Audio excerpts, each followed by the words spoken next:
slashed my computer in half apparently because literally as Darth Maul slashed away, my computer froze. Dylan, text me the link to that song. I need to listen to it 1,000 times until I get tired of it. I think Seth has it. Well, no, you know what? I can send you. Yeah, Okay. Hold on. Hey, I can actually send you. Did you make it or did you find it? He found it, but I made the video. Oh, I gotcha. Yeah, I found it. Yeah, so and instead of that, you know what? I can send you instead. I can actually just send you the video. Okay, let's focus on what we're doing here. Don't let me distract everybody. Okay. All right. So, with that being said, everyone, thanks to all the introductions and all that, we got a lot of things to talk about. So, again, everyone, this is known as Galactic Chat. Hope that you guys enjoy. Now we're on to the meat and the potatoes of our podcast, which is the Mole Shadow Lord review. So let's just start off with Chapter 5. Chapter 5 is known as Inquisition. Okay, so this takes place right after episode 4, where Two Boots did call the Empire, and I think that's Steven currently sharing on Discord.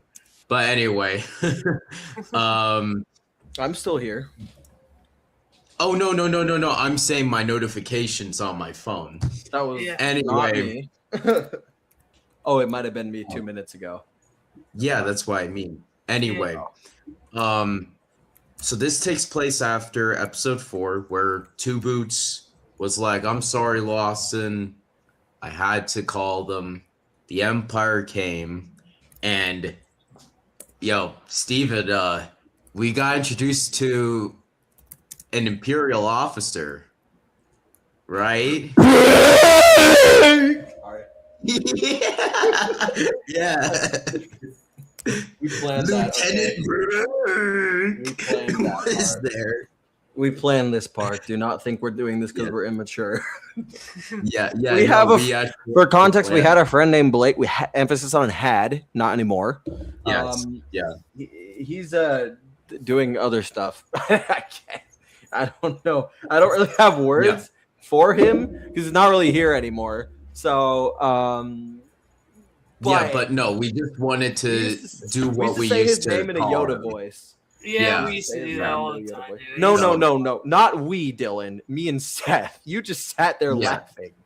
Yeah, you contributed nothing.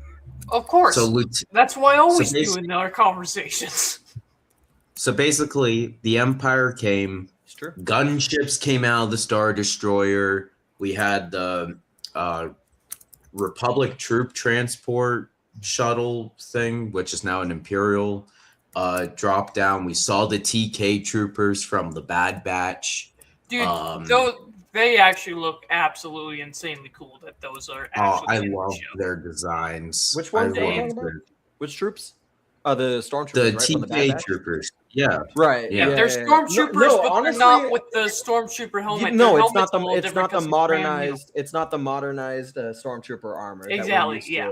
Hey, at least they can apparently see in those helmets. Like I think they should have just stuck with this design. They had some actually really good shots in this. Hilarious. They need to stick with this design, bro. Who said we need to upgrade the armor again and make it like come with a blindfold?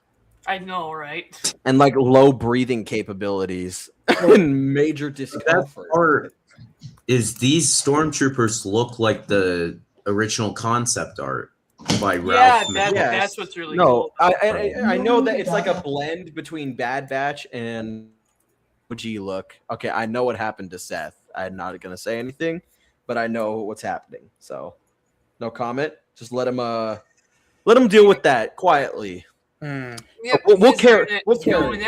Probably. No, it's not his Wi-Fi. I heard someone walk in. Oh, okay. Never mind. Anyhow, so we'll carry the screen. What do you think about episode 5, Steven? Well, hi. I'm actually ready for Galactic Chat this time, guys. I'm ready this time. Yeah, let's go. Episode 5 was quite good. I rather enjoyed sitting through it, watching through it. I enjoyed the story. I enjoyed the introduction of Marok a lot. And a lot of people kind of judge me for this. Sorry, Seth, I'm going on my rant about episode 5. But I'm one of the few people who actually likes Marok, at least his design, not his character. No. He had no character, but I liked his design, and I've always wanted to see him. Character in this one, though, he has more of a character. Yeah, I was gonna say they kind of fixed his character They fixed him. They make him this quiet, inquisitor that scares the crap out of you, and he's actually strong. He actually really scary to the Jedi. Yeah, I wouldn't say he's strong enough. But no. I mean, against Devin, Devin had no chance. He could kill Devin. Wait, hold on. I mean, he was able to take Maul on with someone else's help. Devin. Okay. No, he was not able to take Maul's on with Devin's help. He was able, but we'll talk about that later. That's not part of it. Yeah, I was gonna say before we talk about it, let's talk about those things when we get there. We gotta review it first. So again, I forget what did Maul do in that episode.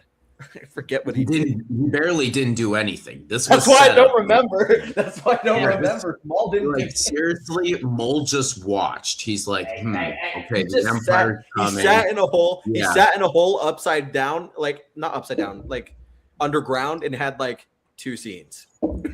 Yeah, that's about it. One of them was with Vario, where he straight up was Vario was giving him mouth. He's like, and what is the plan exactly? And Vario has become more irrelevant as more episodes go by. He's barely shown anymore. But he's still there, and you can tell he's gonna do something. Well, the thing is, you can tell he's gonna do something big.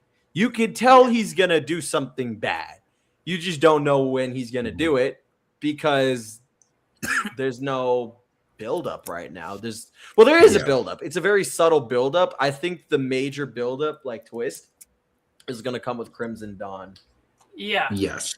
Yeah. Okay. We'll get there. So the big thing that we actually got to talk about here, though, is when it comes to episode 05. Basically, what actually happens is the Inquisitor shows up, and we are literally on the run. Everyone's on the run. Devin and her master's on the run. Maul is on the run, and that's basically the entire episode. They're on the run. Yeah. It should honestly just be called On the Run. Well, also, I feel like we get a lot more character development from the Lawson family. Lawson, Riley. Was it this episode or the next episode where we got to see his mother? Seth, you should re-ping your server and announce that we're live right now, because I don't think anybody realizes that we're live.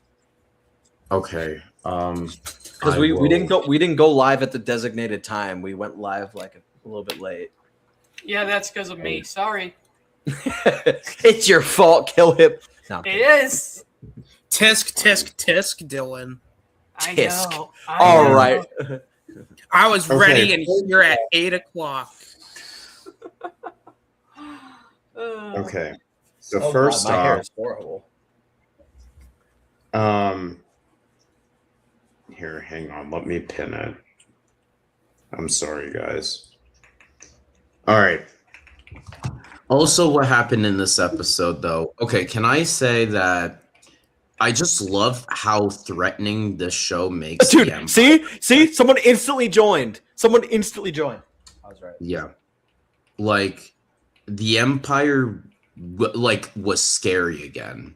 You see the people actually fearing the Empire.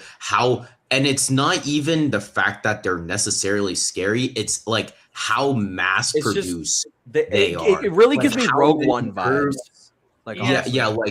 There's troops everywhere. They really do nail that. And then you got that. And then you got that one single Star Destroyer just sitting there doing absolutely nothing. Yeah. Dude, I will say, dude, let me tell you, that is like, because you guys know that I talked about it last episode as well.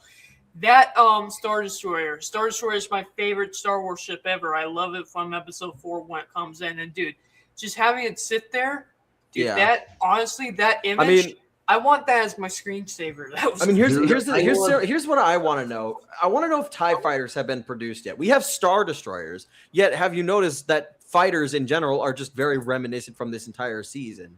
There's not a single fighter. I don't think at the no, because they're using Clone Wars ships they're using gunships still, which is interesting. Yeah.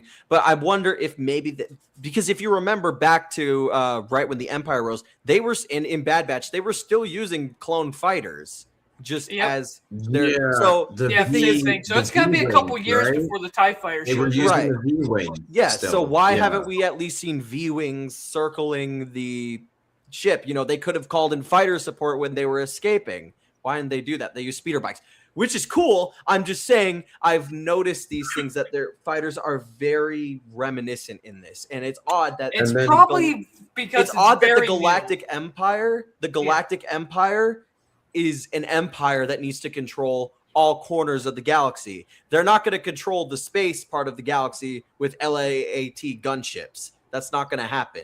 Those aren't equipped for starfighter like capabilities. Those are equipped for carrying troops. Yeah, True. we really start honestly, in these episodes, you start It's like realizing it's like in Andor season 1 when you didn't see a single stormtrooper until the final episode. Like, Granted, we had true. stormtroopers, a lot of stormtroopers in the later episodes, but we'll get to episode 6 and 7 later on. Okay, so what happened then? Lawson's boss got interrogated, but then she got killed. she wasn't getting and interrogated. then- She just died. Like, and no then interrogation. Oh no, I she gotta definitely is say, dead. one of the best scenes of this episode was when Marok first appeared, when it was in the dark Yes. and you saw Mul's hologram. And Dude, he's so Marok, it's kind of spooky. like a horror He movie. just appears out of nowhere, like, what do you? Bro's like seductively Yeah, you're rubbing his actually shoulder. scared like, of these what do Inquisitors. know? So you know what? That's another thing that I really got to talk about because we've seen the Inquisitors before. They were in Rebels, and no offense to the Inquisitors, but other than the They Grand suck. Inquisitor, you weren't scared of any of them. They just say it. They suck. They suck. Just You say weren't it. scared of them though. That's the big thing. I liked them in Rebels. I think it was Obi-Wan Kenobi that really made them stupid. Like, you get what I mean? Like, just What like are the you talking about? That's the greatest character in all of. Yeah, but the show was really the. Yeah, no, I agree with you, man. Like, I will say they really made them nerfed the Inquisitors after the first season. Like 3 Inquisitors can't beat 1 Jedi by by season 2. Yeah. Yeah, that's true. What are they inquisiting? School papers? Yes.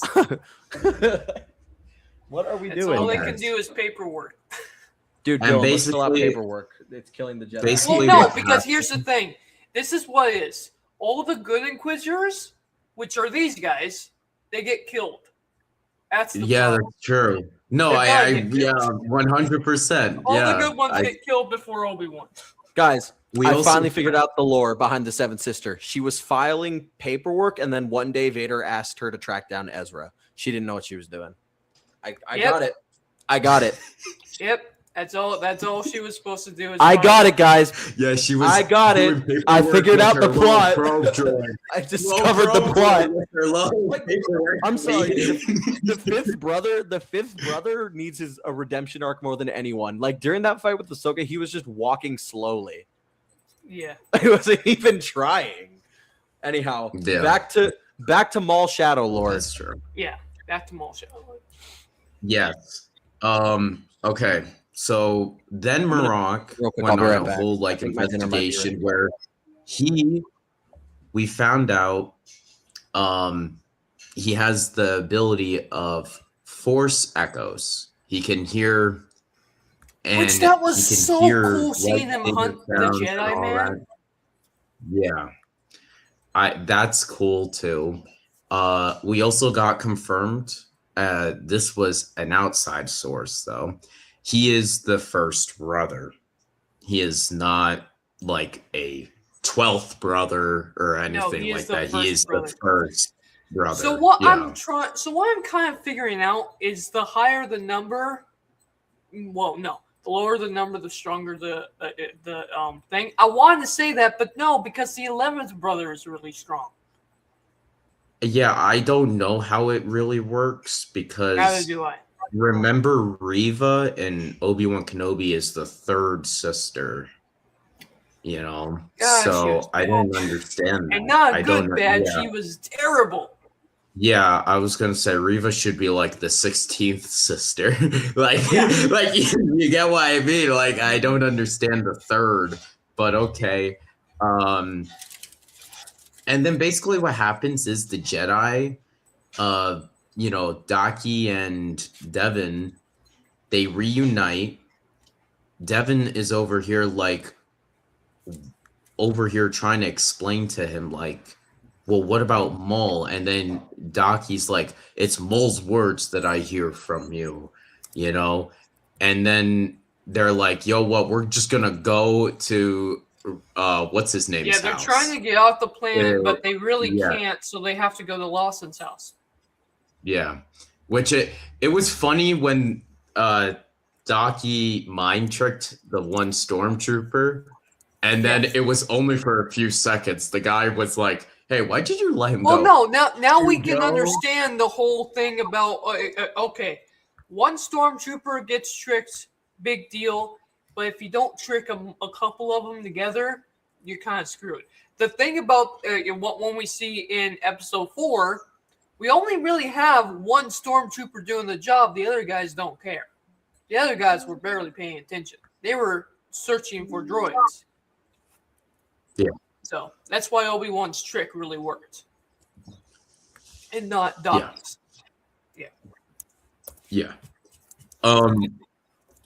Real quick for everyone, because basically now we just got to the end of this episode. What did you guys think of this one? Did you like it? Did you hate it? What did you think? I'm going to start had with an Austin, absolute because blast Austin, with this you- episode. Yeah. It's great. Go ahead, Austin. Right. So I haven't seen these episodes since they aired, which was last week. So I'm not gonna lie, I don't remember a whole lot. So I'm just gonna give you my vivid opinions here. I thought this episode was okay. It was interesting seeing the Empire. Seeing like the V1 Stormtrooper helmets were kind of cool. I did like seeing that. Like, I feel like this episode was more about the Empire than it really was about Maul, because Maul's barely in the episode. Yeah, true. That being said, I kind of agree. I do like seeing the Empire be intimidating, like, and then seeing just seeing like the scope of the Empire. Like, it's not even so much like fear, but just like the intimidation of like seeing like just this planet that really didn't have Imperial control now being overrun essentially by the Empire because of Maul and now the Jedi. You know, I thought that was very interesting. Again, animation is good. I'd say it's not my favorite episode out of the set we watched, but No, it was honestly, for me. I give this episode a solid. I believe I gave it an 8, but I feel like I should lower it to a 7 because it was a really good episode. But it's a moving for. No, I'm gonna give it an 8 because of the whole situation with Lawson's character growth in it. That's just me. I give it like a 7, I think. Yeah, a 7's a good grade. I was going to say, but here's the thing, in which I'm going to say this because shows like Book of Boba Fett did not do this. At least Maul did appear in this episode. Even though this episode was not focused on him, he still appeared. He still had 2 scenes in it. And those 2 scenes do play a role in the next episode, because this episode was basically a part 1 and the next one is part 2. This is so I'm gonna get right into episode 6. My episode 5 rating would be like a 7, I think, like a solid 7 or solid 7.5. Chapter 6 is called Night of the Hunted. Okay, so basically what happens in this episode is Docky explains to Lawson everything about who he is and Devin, that they are Jedi that survived the Order 66 purge and all of that stuff. And Lawson's And then like, the Empire comes over and knocks on the door. And by knocks on the door, I mean blows off the door. Yeah, not just knocks on the door. No, it's Marok. Because Lawson straight up says, oh yeah, they left me go for some reason. It's because Marok wanted to track you because he could sense that you were allies to Jedi, you know. And basically what happened was they had to fight off Marok, Docky, it really did, and Lawson, while Devin had to take Riley and hopefully protect him. And protect him. Devin had to take a Republic gunship, well, Imperial Republic gunship, whatever. What's your grade for episode 5, Steven? My rating? What's your rating? Wait, did Darth Maul fight him in that episode, or was it the next one? No, it was the next one. This is episode 5. What was your rating for episode 5? So if you have to ask me like my rating for episode 5, because there's no combat between Maul and Marok here, it was just kind of a chiller episode. I'd honestly give it a move through episode. I'd give it a 7 out of 10. It was kind of boring at times. I was kind of bored, but I liked it. I wasn't bored, but I can understand. I like the development. I just prefer there was a little bit more happening with Maul. Yep, no, I can understand that. I gave it Austin gave it a 7. I gave it an 8 because I really like Lawson's character growth in it. And now we get back to episode 6. Go on, Seth. Okay, so episode 6, going back to what I was saying. So yeah, we were getting all that stuff where it was basically a whole gunship chase sequence where I love that Lawson's like, hey, fly it like this. And, Devin's like, you do realize I fought in the Clone Wars. I know how these gunships fucking work a little bit, I've used it before. Yeah, a little bit. And then one scene which was in this episode, which I almost forgot I kind of skimmed past, Maul practicing. Remember the scene where that was so cool, actually. I really liked that. A little bit. Yeah, he was training himself a little bit with his positions and all of that. I love that. And then basically what happens is Spybot is man, they should have really renamed that droid. I love the droid, but Spybot. Anyway, I like Spybot. It's such a lame name. No, I like the name. Dylan, you like everything lame, and then you cut off a TV show over one scene. Like, I don't want to hear your opinion. Well, it depends on how bad the scene was. Spybot legit reminds me of. That's a valid point. I'm talking about Invincible, by the way. Yeah, I know. Yeah. It was a really bad moment, though. It was a bad moment. Anyhow. The droid in Meet the Robinsons. He does remind me of that. Seth, God! Just because it's made out of metal and it doesn't make it a droid. Not everything is a droid. Only in Star Wars do we call them droids. Outside of Star Wars, they're called robots. Okay, a robot. The robot in. We call the Terminators droids now. Anyway, so what happened? So Spybot is currently tracking Devin and Riley, and he notices where they're going. So then it gets alarm to Rookcast. Rookcast then takes it to Maul's like, hey, that's where she is. And Maul's like, all right, this is our opportunity, for me to convince her that I am her ally. So what happens is the the master and the apprentice is separate. Devin and Riley, they encounter Maroc. Yep, And Maroc hunts him Maul- down, and I swear this duel was epic. And See, this was a I good honestly duel. thought they were gonna lose. I thought they were gonna lose. Yeah, Maroc actually is like scary. Why is it Ahsoka is better than Maul? First off, Yep. and And then Maul shows up and saves her. he just saves her, but actually- he struggles with the Inquisitor though. Like, But you gotta realize though, bro, he has a bad leg because Docky kicked him in the leg in episode 4. Yeah, dude, all we're it gonna took talk was more about one little kick, and now his leg is sparking. Yeah, we'll end up talking about wouldn't that say- too. But yeah, In this episode, he won though. In this episode, I think he actually would have beat Maroc. But the thing is he would've. that he wanted basically what he wanted was to prove to Devin that they're on the same side. So he was basically allowing them to take turns to fight Maroc and all that, I think he And was also I testing Devin's like skill in battle as well, like how Devin fought, because Jedi and Sith fight very differently. Yeah, yeah, that's true too. And I did really love. and she gets first aggressive. off, She really does get aggressive in this fight. Bro, she you know got what aggressive when she fought Maul in that one episode too. She was like, ah! Yeah, but And- this one really went far. I I think know. the best part of this, though, is the fact that now I understand why they put the Inquisitors in here.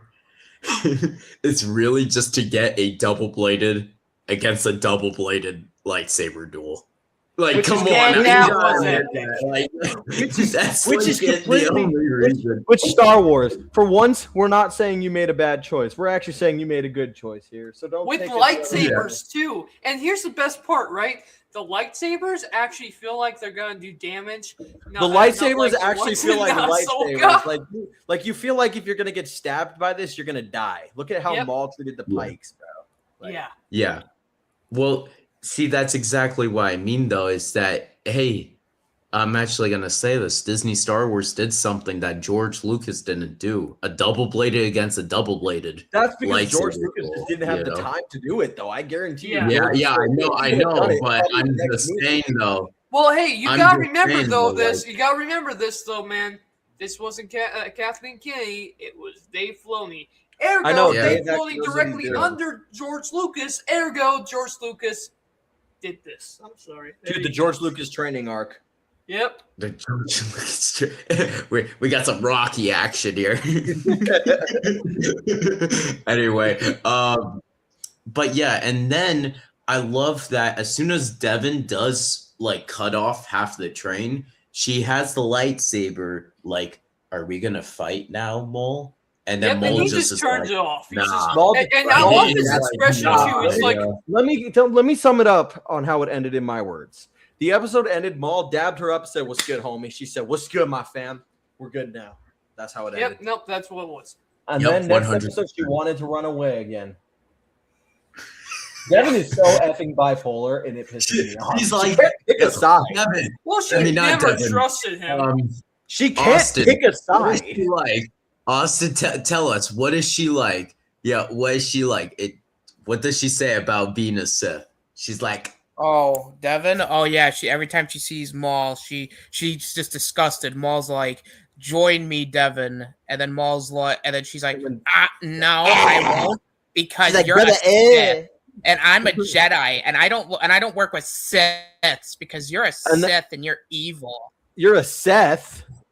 You're A Seth? Yes, you're a Seth. You are a Seth? Dude, I knew it. It was never the Sith Empire. It was the Seth cult. That's the it dark was the side. Sith cult. Long Yep. live the No, Sith cult. she's like, you're a murderer. And then she sees her master. Master, let's do things like Maul. Like, bro, what? Dude, make up your mind. It's Bro, because you're she's so conflicted, and I Yeah, love she's so that. torn. I I actually really love like. that. I really like Her. her as a character too. Just Yeah. date Maul already. We know you want to, Devin. No, shut up. Anyway, Why do I feel like a lot of Chapter people are 6. gonna be shipping these two? They better not. Look at Dude, listen. Yeah, Star Wars Explains wife will absolutely do that. We already know. Star Wars Explains Molly wife will. No, Molly will. It's just the fact that none of the community likes her, so it doesn't really matter if she wants it to happen or not. Molly's the same person who wanted Thrawn and Ezra. Molly is the person who wanted Thrawn and Ezra. Which I'm sorry, but if Molly dropped off the face of the earth, or if the Death Star just saw her one day and just decided to target specifically her, I would not mind. Blow up the whole world just to get her out of it. She does not belong to this world. Austin, what was your thoughts on Chapter 6? Chapter 6 was really fun because this was like the whole chase sequence, right? Where the Imperials and then the Inquisitors end up chasing Devin and There's just one Inquisitor right now. It's Marok. Well, one, but yeah. So I didn't find Devin, but I found Ahsoka. That's weird. I like the chase sequence. The lightsaber duel was cool. I like that we're hinting towards more Vader and probably in the later. Yeah. No, Vader's absolutely going to show up because both Inquisitors have just absolutely failed to kill him, and but now here's Vader's Here's the thing. I don't. So this is something that I really hope that they don't do with Vader. I hope they don't show him for like the last 5 minutes of the episode. They will. And tease him. I want him in episode 9. Or episode 9 and episode 10. I don't think he's going to. We'll talk about that. I think he's going to be the main villain of the next season. Truth be told. Yeah, I'm sorry. I don't. Okay, like, so first, the main villains have already been established. If they keep adding more, then there's going to be a problem.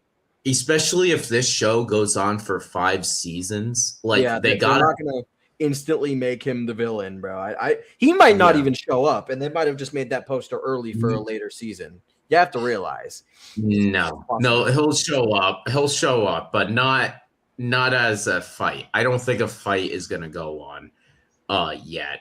But let me say, I do 100% though think that they are going to. Vader will show up in some form because of what we find out in episode 8. I mean, we have confirmation that Dryden Voss. You have Dryden right there, so that proves that these posters are not fake. Can we actually look at Dryden's henchmen? Can put that back up? Put that back up. Look at Dryden's henchmen. They're very different from their appearances in Solo. They're wearing a red outfit this time and not a black one. Yeah, that's true. Also, Vader actually looks way better than he did in Clone Wars Season 7. I don't know why. I have even said this on my channel. Dude, the animation in this show, not the story, I'm talking about the animation. The animation has never, even with Season 7 of Clone Wars. No, the animation has never looked better. Been this good. It's never looked this good. And you know what? It's because we're in 2026. We have modern tech. We've modernized, we've moved on past the old animation style. But I like the look of Dryden in this show. Is he played by the same actor, or did they not? We have no idea until he comes in next 2 episodes. I guess we'll find out. Well, we don't know how many episodes he's going to be in. All we know is that Dryden's going to be there. We have confirmation from Vario that Dryden will be there. Now we just need confirmation that Vader will be there. Which is great. I think Vader could possibly show up in episode 8 purely because if you noticed, we'll get to that part in a minute. But if you noticed, the second that the other Inquisitor was introduced, it was in the next 2 episodes that came out. I feel like Vader could get introduced in the same format, which would be lame. Yeah, in episode 9. I think he's gonna be in episode 10. Chapter 6. Give me in episode 10. All right. Chapter 6. Let's talk about the last scene, and then I want ratings for Chapter 6, okay? The last scene of Chapter 6 was when Marok went back to the Destroyer, and he contacted his master, and he confirmed, we don't know who Maul is either here. Darth Maul. It's either Darth Vader or Sidious, and I think it was Maul. I think Vader. Dude, Maul. Yeah, he's reporting to Maul, bro. Yeah. No, Seth and I were talking about this. I think it's Sidious, and the reason he said that is because Marok says in the next episode, and I know this kind of spoiling. All of the Inquisitors, the Emperor, under Vader. Yeah, but he said the Emperor wants you dead, the Emperor, could have been not Sidious. Vader. It's Yeah. possible say- Sidious could have joined the. This is gonna sound so 2026. Sidious joined the call and spoke to Marok, like Sidious did with Azash Ventress back in the Clone Wars movie. It could be like that. Palps joined a Discord call with Vader and. Have you seen those edits when they're like playing Fortnite and they Palps joined the lobby, bro. Palps logged on for a game. I want Maul dead. Okay, ratings. I'd say Marok episode kills him. 6. No, I meant his Fortnite skin, not him in real Hang life. on. We're still talking about it. So why Steven and I were saying it could be Sidious too. So Dylan, you might forget this in the Darth Vader comics, but you do realize it was Palpatine who started the Inquisitor thing. Yes. Behind Vader's Yeah, I back. probably forgot that. It was Palpatine who actually started it because Vader was like, "The fuck, Palpatine." He's like, "The fuck are these guys?" You're right. Yeah, he's like, "Bro, you ordered me to kill these fuckers. Why are they still alive? I stabbed that one through the chest. How is she back?" Yeah. And no, then, honestly, Disney. I don't know why she should have never been able to survive a literal death blow. If I was from Vader Anakin and I saw before her, he was in the suit. dude, if I was Anakin and I saw her, I'd just pick up the lightsaber and be like, "Come here, third sister." Just activates it 2 inches from her face. Here's to make sure you stay dead this time. I will say this. Fuck you, Filoni, because you know how the fuck, like, for example, Steven and I are over here like, okay, well, yeah, who is he actually talking to? Because you would think if he's talking to Vader, you would hear Vader's breathing. But they should have just edited that out. Have any like breathing. There's no. Yeah, okay, so it has to be Palpatine. The thing is, what I'm worried about is if he wrote it that he was talking to the other Inquisitor, what are we doing, dude? If that's no, I don't think so. I'm not saying no, that it was either Sidious or it was Vader. I was trying to say, I'm not trying to say that was the case. I'm trying to say if it was and they were talking to the other Inquisitor, then that would just be lame. However, the other reason I think it's Sidious, hold on, let me finish my rant, and then you can rant one at a time, sure. The other reason I think it's Sidious, here's something else you have to consider. Vader is deployed next. We know Vader shows up. Who deploys Vader? Who sends Vader? Palpatine. Ultimately, Palpatine decides where Vader goes. Vader is Palpatine's puppet. Where Palpatine sends him is where Vader goes. Palpatine, mind you, is deathly freaking terrified of Maul because he trained Maul from birth. If the Inquisitors couldn't kill Maul, who's he going to send next? The Lord of the Darkness himself, Vader.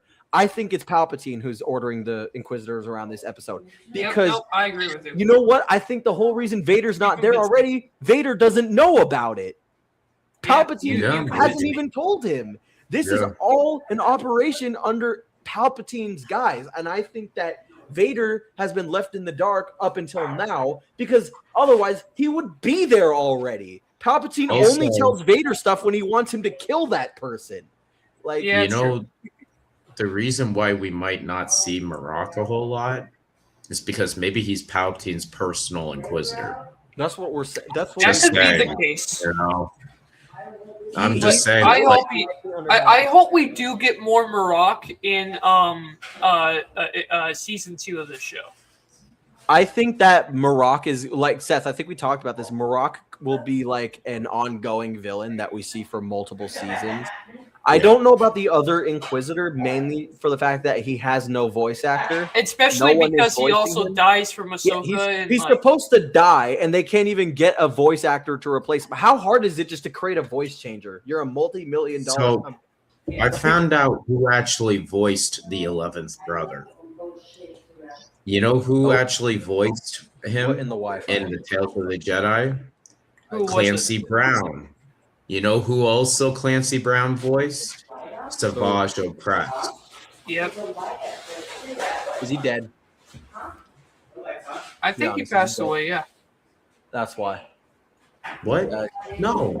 Clancy Brown didn't pass away. Who are you Good. talking? No, Anthony Brown is legit the voice of Mr. Krabs, and he's also the voice of Craig in Guys, I'll be back. Oh! My dinner's ready, but I'll give my rating now before I go eat. I give it a solid 9 out of 10. I loved it. I had no Yeah. problem. Chapter Okay. 6 for me, solid 8 out of 10 for me. Okay, Austin. I think Austin had to go somewhere. Speaking of which, I'm sorry that I haven't really brought you up, Shifty, but Shifty said I'm lurking, but I'm being spoiled. I'm sorry, Shifty. I'm so sorry that we're You should have spoiling you. watched it. You had 2 weeks to watch it before you came on the stream, though. You had a lot of weeks to watch it, bud. Just saying. All right. Chapter 7 is called Call to the Oblivion. I'm sorry, Call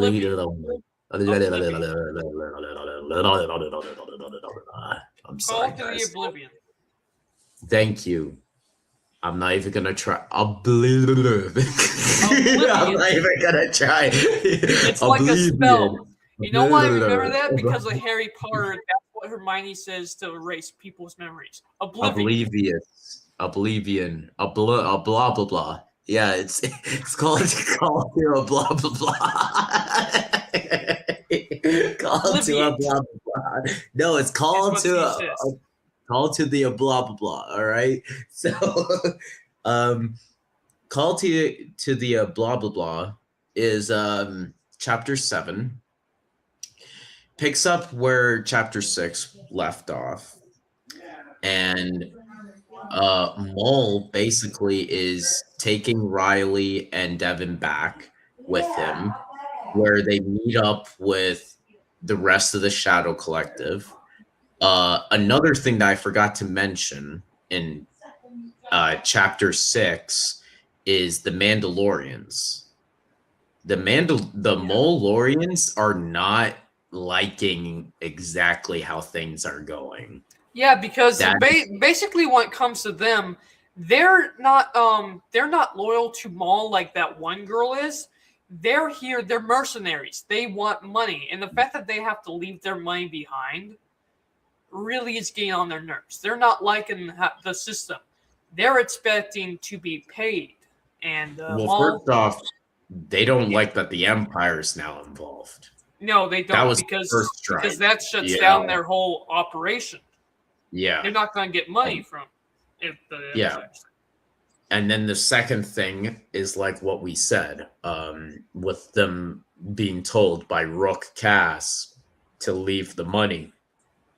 So, so basically, and I like what's that like little conversation between Rook and Maul, where she's basically let like mercenary Ares, their ties can be severed, and so can Devin's with their master. Yeah, that's true. That's actually really true. I do love that scene too. That was a great scene. And basically, what happens is Devin is like, yeah, Riley, we're going to just get away from here. So they tried to get away, but then Maul is like, he gets his ego and temper gets to him. Where, Maul is known to be very patient, but after a while, he just can snap. Where he snapped right at Devin, like, listen, I've been patient with you for so effing long now. Just come join me. I will tell you my plan, Devin, and we can take on the Empire. And she's like, we're not going to take on the whole Empire. And he's like, but we can. And he's like, just join me. And, he's legit forcing Devin to come with him by even using the Force. And Riley's like, what are you doing? What are you doing? Maul just flings Riley back.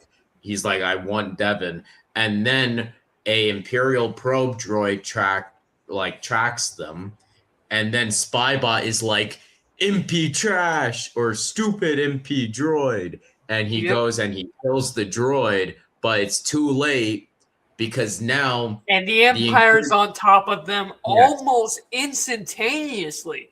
And Yeah. then they end up, Riley ends up getting arrested because Devin ends up kind of not abandoning him, but she tries to end up finding the Empire, hanging out with Maul, and it doesn't work well for her. Yes, 100%. And Maul then, so then Devin runs away, though, from the sewer. She runs off and, to then go meet up with Daki and Lawson. And then Maul, though, has to fight off. Now there's 2 Inquisitors. So while this whole, skirmish was happening, Marok is over here waiting for backup because whoever that person was, if it was Palpatine or Vader, they sent the 11th brother, aka the Crow. And the Crow went in the Inquisitor ship from Obi-Wan Kenobi came down, the Obi-Wan Kenobi show, and we saw the Crow. The ship was cool. Yes. And then Probably they the best went part down about that there show. and they fought. They were fighting Maul. Yeah. And Maul then took them down, trying to fight off while the other Shadow Collective members are trying to get to the ship. Vario is like, yeah, let's just get the fuck out of here, basically. And the Mandalorians, though, the Molorians, the Commandos. I don't know if you guys can hear the Christmas music behind me or not. I can hear it, but it's fine.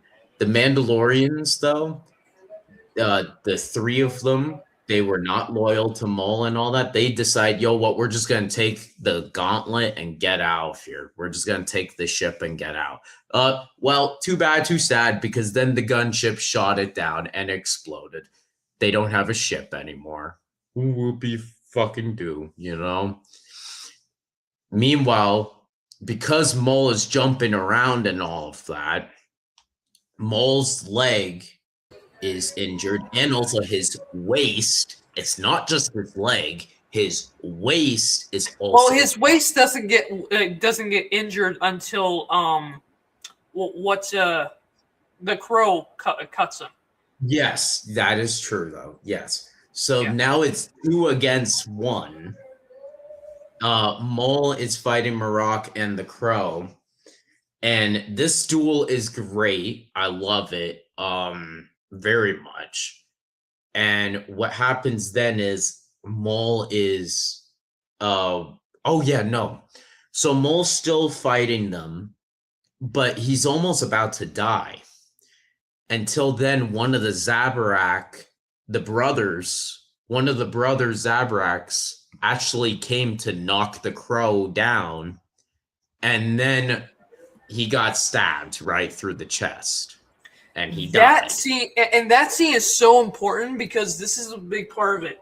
When it comes to Darth Maul, he lost his brother basically the exact same way, and everyone.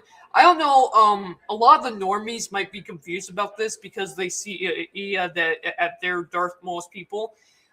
They are Dathomirians, but they are not Darth Maul's clan. Darth Maul is the last person in his family alive.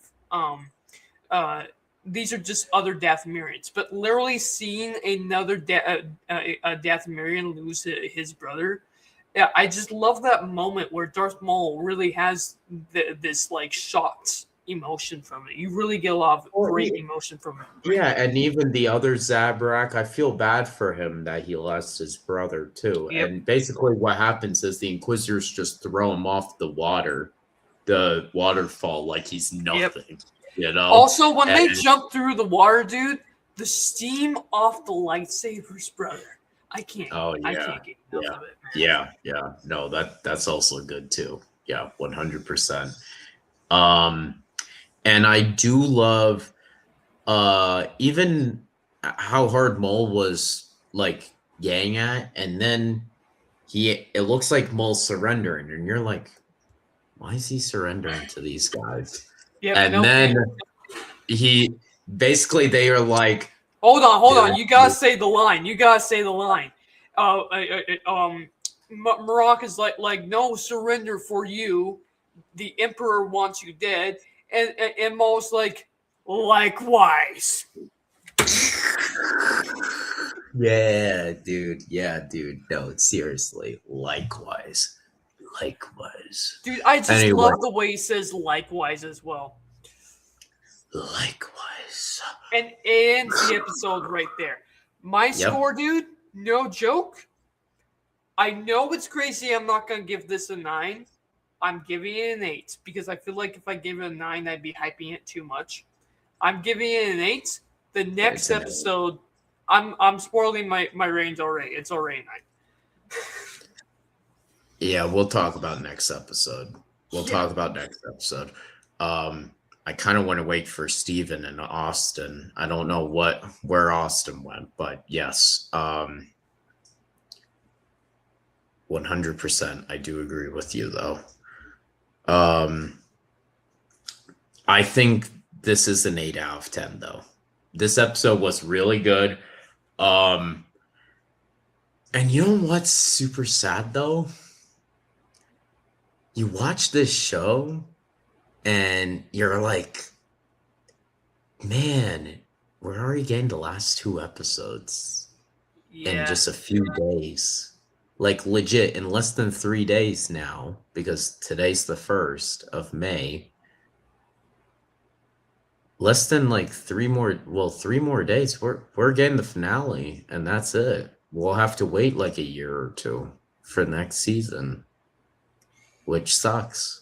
Not gonna lie, you know?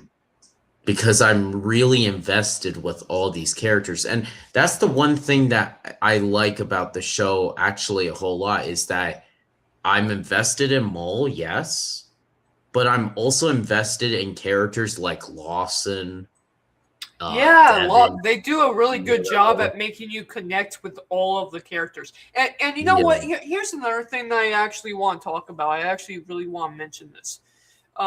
Because, you know, my cousin was sitting there and kind of watching it with me, and he kind of mentioned how he wanted more Maul in the Maul series. And it's not that he doesn't like Devin; he likes Devin, but he wants more Maul. And I literally it just kind of made me think about it, and I actually want to tell him this too. So the biggest thing that this does, that the Obi-Wan Kenobi did wrong, because here's the thing: when it came to what's her name again? I can't remember her name. Reva. I liked Reva originally until, you know, turns out she got stabbed by Anakin Skywalker. I is strongest and survived. That's dumb. But I liked Reva originally. She was a good background character hunting, but that's what she was supposed to be. She was supposed to be a background character hunting. She was not supposed to take over the show, which, yes, she did take over the show for the majority of it. Was her. It wasn't Vader. It was her. And that's the problem with Obi-Wan Kenobi, is the fact that Reva took over the show. Devin's not taking over the show. Maul is the majority of the show.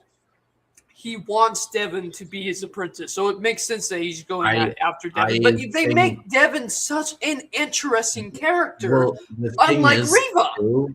Devin is supposed to be the second main character. Like, they make her such a great and interesting character, and you're not annoyed with her like you do with Reva. Like, Reva, you see what I mean?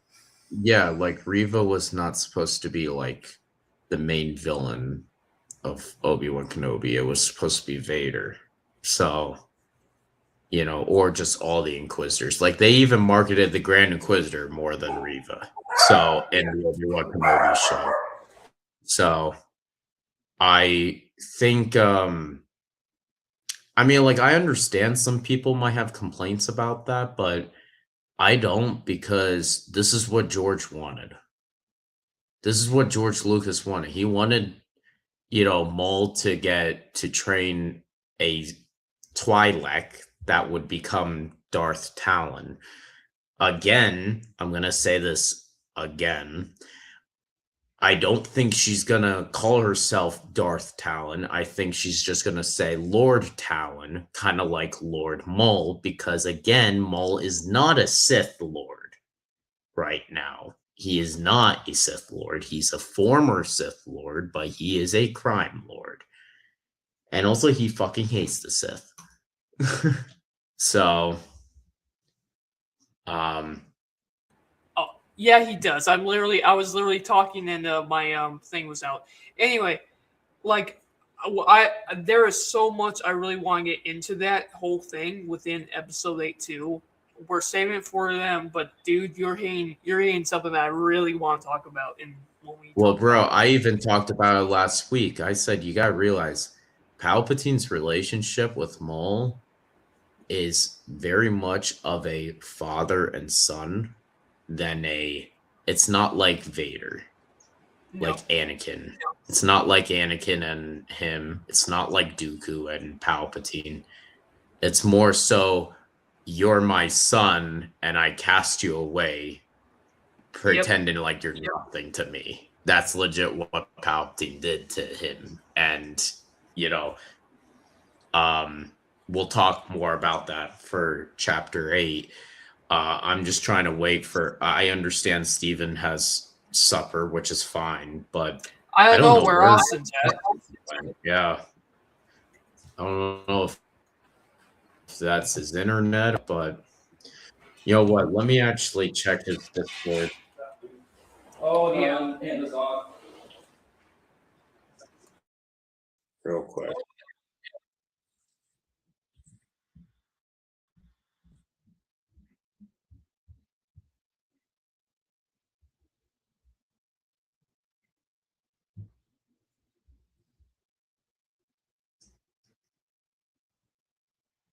All right, let me find. Steven wants that Mole of Shadow Lord music. Let me find a link for it.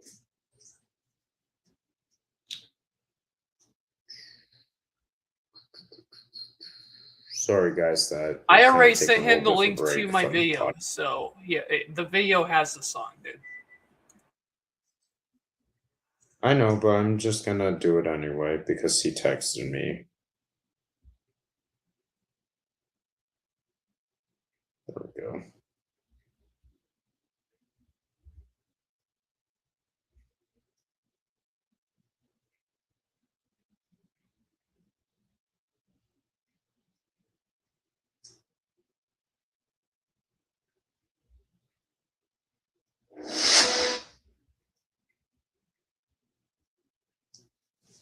Okay. Yeah, no, I don't know where Austin went, but what I am gonna do in the meantime, because I'm not going to let our show get bored or anything like that, I'm actually going to talk about something not Maul Shadowlord related in the meantime, to get some of these topics out of the way. Okay, so let's talk about the May the 4th stuff. Okay. There's a Burger King and Mando tie-in for May the 4th. This is why I said for Mandalorian, the marketing for Mandalorian and Grogu is actually getting pretty good now. First off, this is what it's going to look like come May 4th. All the new boxes. There's going to be a crown for it as well, collectible cups, collectible toys for the kids' meal. And also there's these meals. So there's a kids' meal and also there's like an adult meal too, where you can get the collectible cup. So I think this is all awesome. This is a good way to market Star Wars movies. It's proven to be from other stuff, such as the prequel trilogy. Even Rise of Skywalker was a partner of McDonald's. So, yeah, I'm actually going to show you guys. I actually do have one of the things, even though it starts May 4th. I did pick up one of them because I did go to Burger King today and they did have it. And I said, hey, I would like the cardboard thing. And I bought the meal, and it actually, they gave me a toy too. This is actually the Imperial Red Mint ATRT driver. So I just wanted to throw that out there real quick. Guys, go check out Burger King if you're in the mood for some hamburgers and you want to support Mando and Grogu. Go feature that. I would, me personally. And then the next thing that we are going to talk about when it comes to May the 4th stuff, which this actually started today, the May 4th Lego Star Wars deals. So at legoshop.com,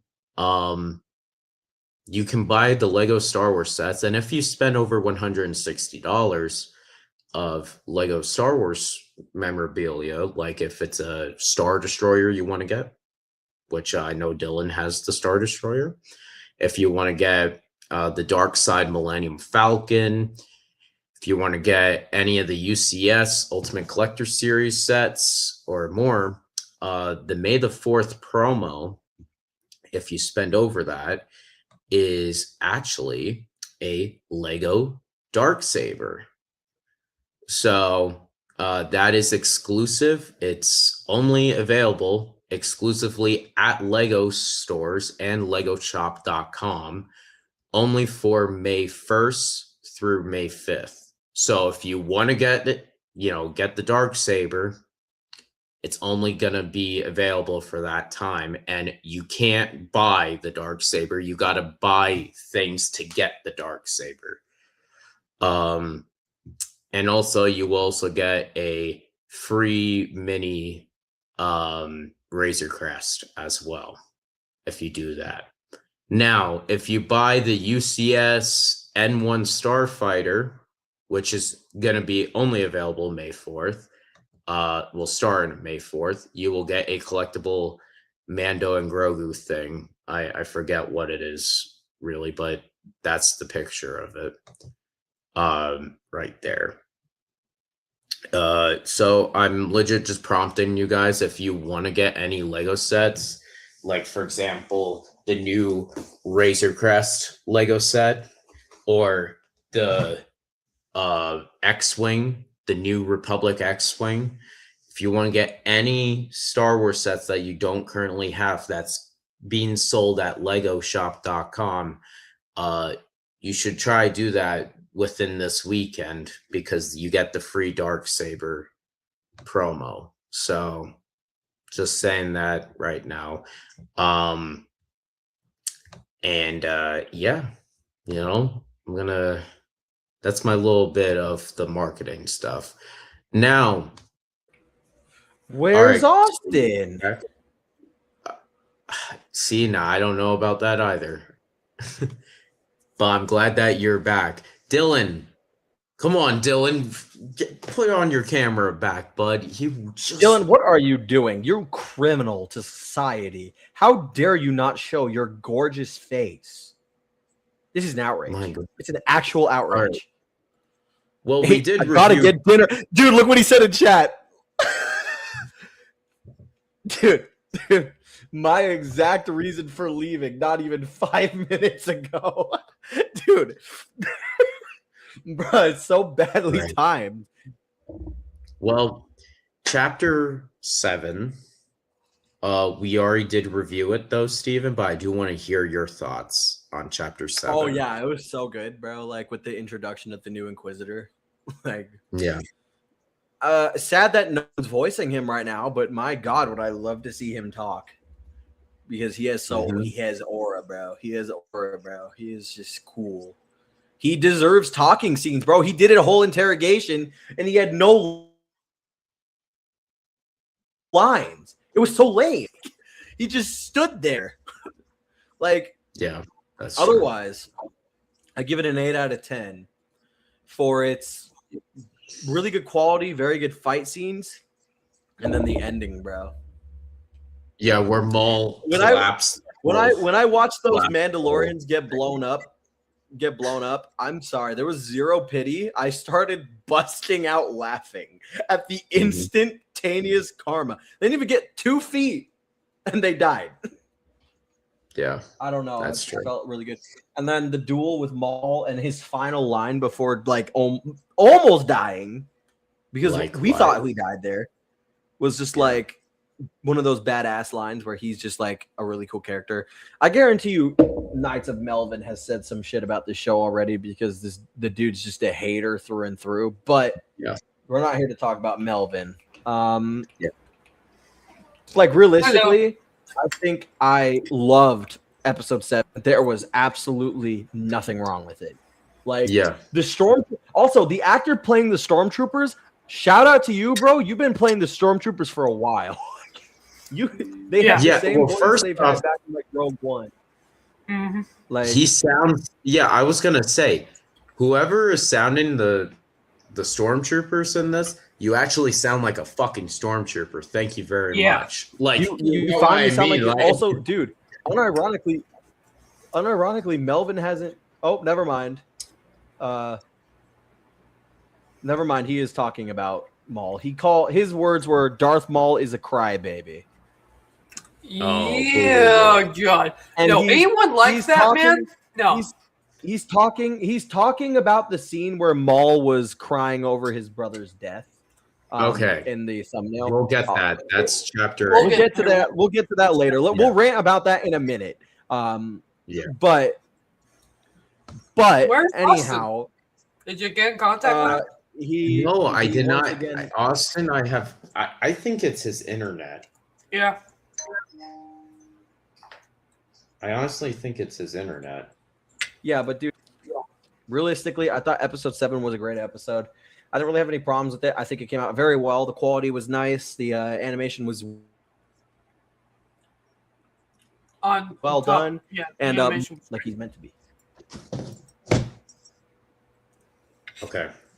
Okay, I'm back. So I was trying to say Maul is as powerful as he's meant to be.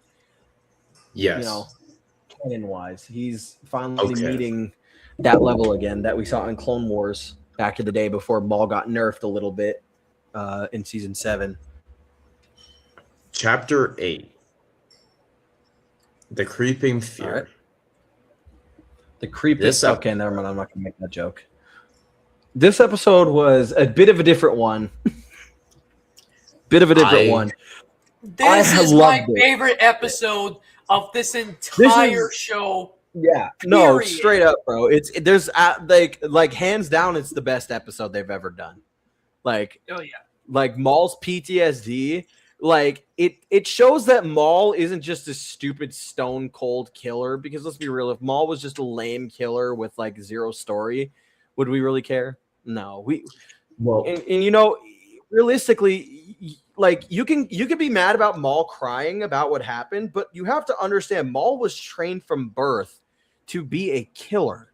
Maul was taught from birth to do one thing. He was stolen from his family. Then his family returned to him as a Sith, only to die at the hands of the person who stole him, taking away what's left of his family. And then his fucking syndicate ditches him. He's alone. He has nobody. That would break anybody. For the love of God, he spent years on a planet going insane because he fell 1,000 feet and was only survived because he was fueled with hate. This man is broken. It's a wonder he's still with us. And the fact is, this is the thing when it comes to Maul. What he's really looking for, he's looking for a family. And that's why when because he trusted the Pikes. He trusted the other guys that were with them, the gangsters. And it's the fact that he thought that they were family and they betrayed them. So that's why he's going around and killing them all. He's literally he's getting revenge. I mean, I don't know why you would consider because he was cut in half, but because well, I don't know why you would ever consider criminals family. I'll just say that. He has Okay. to, Criminals man, are not because he family. doesn't have a family anymore. It's After called a his crime brother died. family. No, I know. It's called a crime family, Steven. But I know, shout I out, know, we I have know. Grandmaster Solus here. Hi. What's up? I'm eating the Mando and Grogu Burger King meal right now. Yes, guys, go check out the Mandalorian and Grogu Burger King meal. I don't like out. Burger King, Yeah. so I will happily pass. I don't like Burger King, so Shame. I'm good. But Yeah, no, Maybe that's not, okay. Burger King is garbage, in my opinion. Yeah, it that's is. all right. I'm sorry. To be honest with you, I'd much rather Five Guys. But anyway, Five Guys no, is- dude, I'd much Five rather Guys Wendy's. actually prefer- Bro, it's give way me a too- Wendy's Junior Bacon Cheeseburger. yeah, Like, man, I do miss yeah. Wendy's is good. Wendy's is awesome. Anyway, or the Pennsylvania exclusive sheets. Go cop it. oh yes. See, yep. Steven loves Sheets. Yeah, Dylan, you don't know what Sheets is, and yours. I'm so sorry. But you know for what? you. What was that? In and Out. You guys have In and Out. We have In and Out here, and it's decent. But honestly, there's so many better places than In and Out. It's good, but there's so many better places. Okay. Getting back to the creeping fear, though. Okay. Yeah. So Okay, I gotta go. I gotta go through this one. I'm taking over this. Talk about this. I gotta talk about this for right now. You guys were talking about it, so let me talk a little bit, okay? Please. Let him talk, Thank you. Dylan. You stupid. All right. Okay. I'm just kidding. So I was scared when I was watching even the good episodes. I was like, man, I really want to see Mole's perspective a lot more. Like, get inside his head, his trauma about how Palpatine basically was his father figure. It's not like Vader and Dooku. He is like a father to him. All right. And I really wanted to dive more into that relationship and that trauma of abuse that Palpatine did to him. And the fact that this episode just gave me that. I'm like, all right, I'm already that. Yep. That's all I needed. Like, the show is great. You get what I mean? Backstory, man. From the time that he first showed up to the time that he was taken away from Palpatine, trained and literally tortured while being trained, and literally, I absolutely love the little puddle scene. Yeah, in the beginning, he's like, "I hate you," runs away because he doesn't want to think about the old Maul.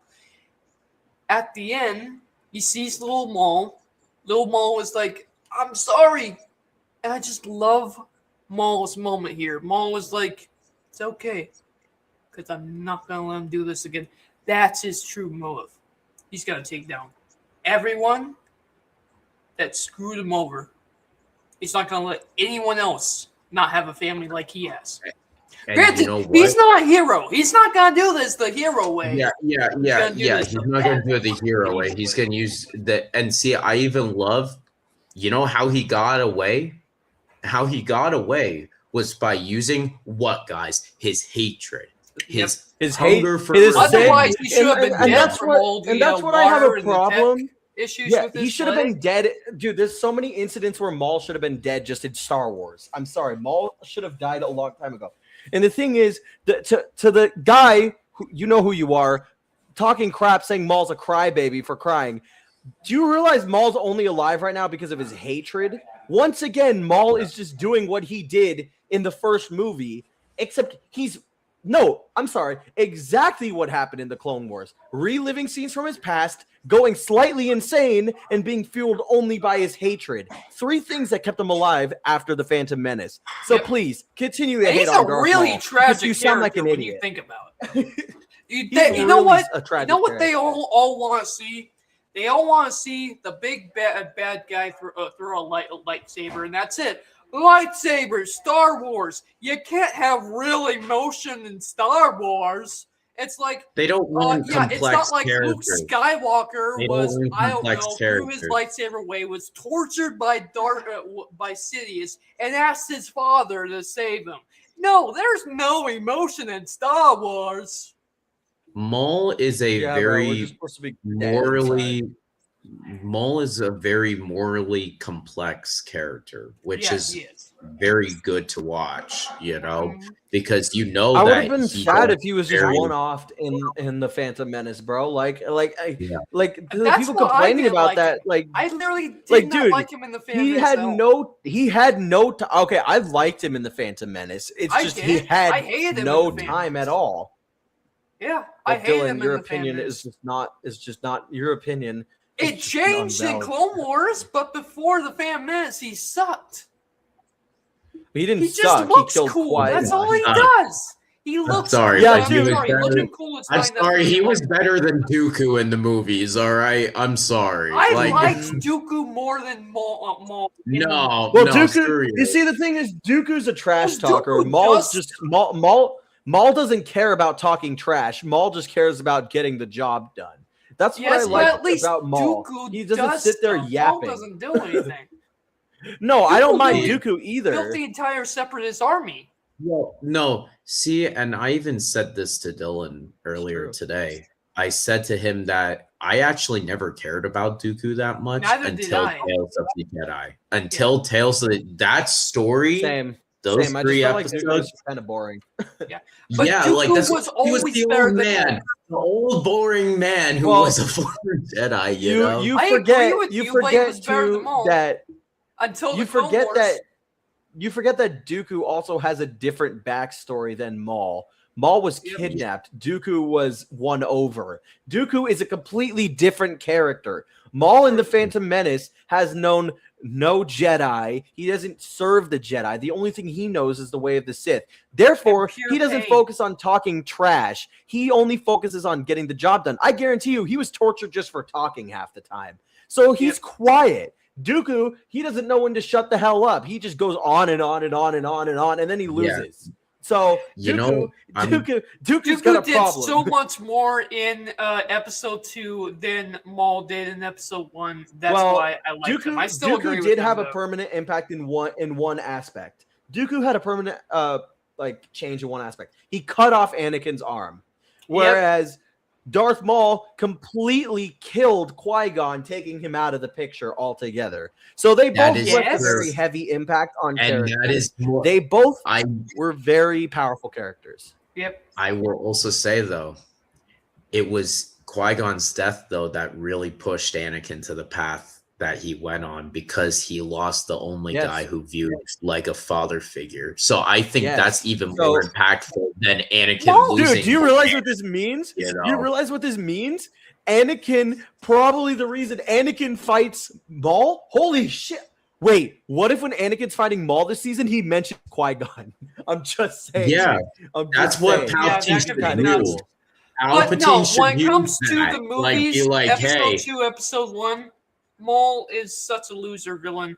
He's so cool in the Clone Wars, though. Clone Wars made me like him. I'm just saying though, that's what Palpatine should use. Whenever Vader Okay, does fight, I crashed. you know. I crashed. Mhm. But yeah, no, whenever Vader does fight Maul, Palpatine should be like, yo, you know, Qui-Gon, he did kill Qui-Gon. You know, I you don't should think- take I your don't think- revenge, I you don't know? necessarily think Palpatine will be the one to mention that. Like, I think Palpatine, if he's going to say it to him, it's going to be a very indirect, manipulative way, like he normally is. He's Yeah, not going to that's what I blatantly mean. say, "Oh yeah, this guy killed your one inspiration to the Jedi." Then he's Yeah. going to remember the Jedi. It's like talking positively about a Jedi. He's not going to talk positively. He's going to be like, "Just remember, Maul took everything from you," or something like that. Or Maul took one thing. Maul has taken things from you. Very important. This is your time. Something along that line. Maybe Palpatine Yeah. doesn't say anything related to Qui-Gon and still hints at it. Or maybe he doesn't say anything. The point is, we need to understand why Maul is so scared of Vader. I feel like Vader has an incentive for wanting to kill Maul. There's That's why another he's so reason scared. why my why he's assumption. scared of Anakin Skywalker, though. He knows. He's gonna Because Anakin's figure the out. chosen one. He's gonna figure out that Vader is Anakin, and yes, but it's the fact that He already knew in season Palpatine 7. wanted. It's the fact that Palpatine I was gonna wanted say, Darth Vader. That is why, and he got him. and he replaced That is why him. Maul is scared of him. Yeah, you have been replaced. Yeah, Mhm. that's true. Yeah. Yeah, no, Maul knows that this is the man who took everything place. from him, his place. I mean, look, dude, no offense, Maul, but Dooku gets his share of anger too, okay? Dooku literally got executed in front of his own master. Yep. Like, Now, this is what I'm gonna say though. What if Maul? Now, I'm just saying this because in the comics, a lot of this, like, we had incidents of this too. What if Maul tries to like convince Vader, like, You hey, can join know, us. You can you join could us. join me. Like, you do That would be- realize That would be because great. Vader, even though you might be like, no, he's loyal to Palpatine. No, if you actually He's not even read loyal the to comic- Palpatine. no, He's he's not, If you read bro. the He's comics, tried to kill Palpatine so many times, it's ridiculous. yeah, that's what I mean. He's trying to kill He's Palpatine a cold. lot. He's Uh, not He you bred, know. Probably the gonna- whole reason he It's created probably gonna Star end Killer with like was to kill Vader's other leg Palpatine. getting fucked up. Or Like, Maul's other leg getting fucked up. Yeah. well, yeah, because if you notice that Maul has like a cane in Rebels, so Yep. I think this is meant to explain the backstory Yeah. He's gonna end up getting that cane easily. behind the cane. Yes. Like in Rebels, I never understood why he had a cane. He seemed to be able to move just fine. Now I understand it. It's because when he needs to walk normally, he can't, but he can Yep. still leap like a banshee. Yeah. Yeah. Well, there is that force kind of jump. Whenever he's attacking, he's using the force. When Oh he's yeah, just wait. walking- Can we say that real quick? I love how they are using Palpatine's force, the soundtrack when Yeah. he is jumping to strike. You hear the roar. You know, like Yeah, you know what? I'm Yeah, talking about? yeah, They literally yeah. Where he's took like doing Maul, yeah, they the literally effect, took yeah. Maul's lines and Maul's I mean, yell. guys, I'm gonna be He's real. saying I'm that. not surprised that Palpatine taught him that. I mean, honestly, if Yeah. Palpatine knows it, he's gonna know it because, like, bro, like, it's Palpatine. Yeah. Yeah, the force jump scream. The Sith scream or whatever when they go striking. You know, It's supposed to freeze you in the fear, and that's how he ends up killing two Jedi in that office before he starts fighting Palpatine. yeah, Revenge of the Sith. other Yeah, get so in them. I yeah. mean Palpatine. Mace Windu. Yeah, with me. Yeah. Okay. Austin, are you back? Yeah, I've been here. Yeah. Well, I was just saying. You said give me 10 minutes. All right. So, what do you think about Chapter 7? Because I know you were out for Chapter 7. So it's pretty good. Okay. I really don't have a whole lot to say other than it was. I like the ending where Maul was like, "Oh yeah, Emperor wants to kill you," and Maul's like, "Ha, I bet he does," and he just says, "All right, destroy the floor roof, I guess." The lightsaber fight was. Likewise. I don't remember if this was the specific. Dylan made it episode. look better because Austin just makes it sound so lame because Austin has no emotion.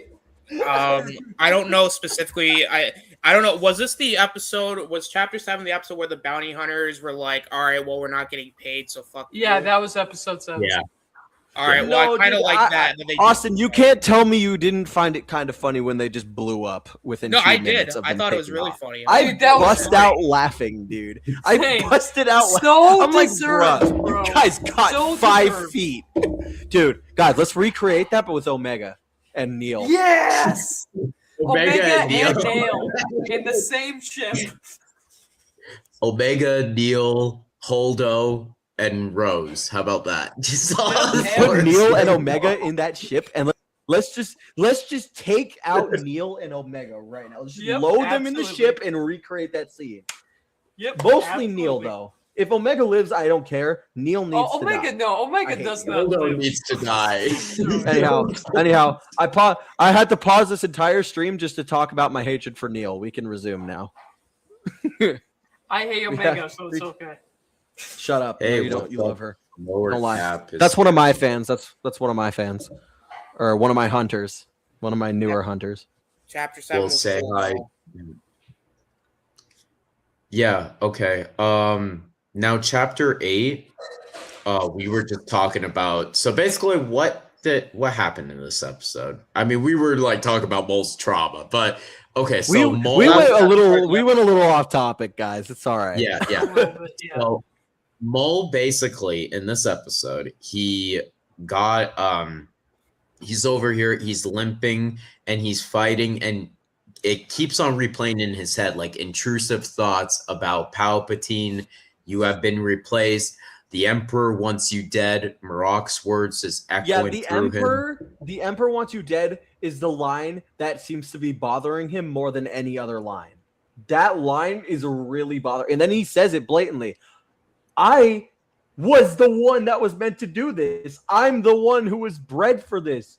You can't replace me after all I sacrificed, all I lost for you, after all I gave up for you. You just replace. He's like, he feels betrayed. That's what's wrong with Maul. And I think that's why he's so vengeful with the syndicates. He's so tired of being betrayed by people. Yeah, no, that's straight up the truth, you know, because he was raised that he was great. Like he was raised to be the best. Power, that he deserved to be the best. And now that he doesn't have that, he's like, he's basically just doing what he was raised to do by Palpatine, what he was taught, what he was abused. Well, he's doing what they were doing previously in the war, according to the comics. Yes, Seth, when I was a kid, I read a lot of Darth Maul comics. Yes. All he did was just go out and kill people. He's just doing it again. He's just doing it again, just without any direction. But now he has a reason to do it. It's because he wanted a family, and they didn't join the family. Well, he always had a reason. It's just his reason is more valid now. Yeah. Yeah, that's true. And while this is happening, Devin gets back with Lawson and Daki, and then Lawson communicates to Two Boots. Two Boots has a redemption arc where he actually decides, you know what I did was wrong. He goes against his programming, gets Riley out of prison. And that was a great scene. That was a good scene. For Two Boots, I knew it was coming since the Empire showed up, to be honest. Yeah. He showed signs. But they have really good build up. You know what? That's fine. You had perfect build up for Two Boots betraying the Empire. It wasn't that kind of thing that was just like all of it, like Hux, for instance, where there was zero build up to Hux turning against the First Order, except for maybe a couple scenes. And whereas with Two Boots, it's like a gradual shift. We need that. That's kind of like how Anakin turned to the dark side. It wasn't an instantaneous choice. Yeah. And it's the same with Devin right now. You can see her turning to the dark side. It's very slow. It's slow. It's not only slow. It's right now, what we need for the Devin arc, honestly, is just the way Devin's going though. Like side note, the way Devin's going though. Let's be real. She needs something very drastic to make her turn because she's still very Jedi. Like we'll talk about that. Here's what's gonna be, man. No, I know we are. I'm just putting it out there. I'm putting it on the It's gonna be the death of her master. That's what it's gonna be. Yeah, that's what I was gonna say. No, it's gonna be the death of Two Boots, the right boot, bro. They're gonna cut it. It's gonna be Boots, yeah. He's gonna turn evil. It's gonna be the death of Vario. It's gonna be the death of Vario, guys. Yeah, dude. She just no. Did you hear what I said? I didn't say it was gonna be Two Boots himself. I said it was gonna be they slice Two Boots' right boot in half to torture Two Boots, and she's gonna turn evil. You monsters! His boot. No. The one thing that made him unique. The boots, not the droid. Yeah, dude. She liked the way they smell. Yeah, she really. They must have not smelled that much because he's a droid, right? Like, anyway, you need a new pair of shoes. Come on, guys. Yeah. So anyway, like, no, I got those off. They break Riley out, and then they head over to Lawson's friend. And basically what happens is I believe her name is Soul. Yeah, Soul. Her name is Trader. That's what her name is. Well, she did didn't mean trade it them. to She had trade, no yeah. choice. She was literally, Yeah. I know. literally at I know. gunpoint. She had a redemption arc. She had a redemption arc. Lightsaber. Okay, can I talk about something? Can I talk about something? She fucking killed Blake. Right. All right, she's a good character. She killed Blake. All Oh right, yeah, like, she killed Blake. No.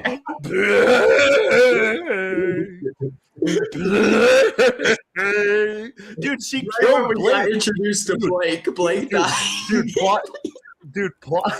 Plot twist. That was Blake's girlfriend.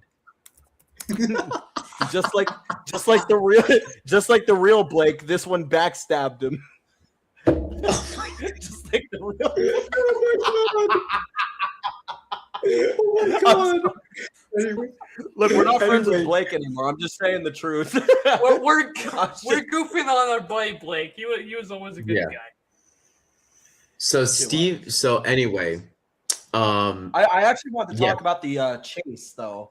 go ahead. Loved the chase. Okay, other than the fighters not fun. showing up, which I already said that they should have. The fight itself was fun. I love the speeder bikes. First off, I love the classic Return of the Jedi sounds. Remember when the speeder bike goes right out the thing and dies? Yeah, that's another throwback to Return of the Jedi when that one stormtrooper hit the tree. It's a nice way of showing that these stormtroopers, A, they suck at driving, and B, they're still cool though. Those speeder bikes and the sounds they make, I always loved that scene as a kid. So to hear basically a recreation of that in modern Star Wars was something of a fever dream for me. I want to say. Yeah, it was. I really liked it. I really liked Devin.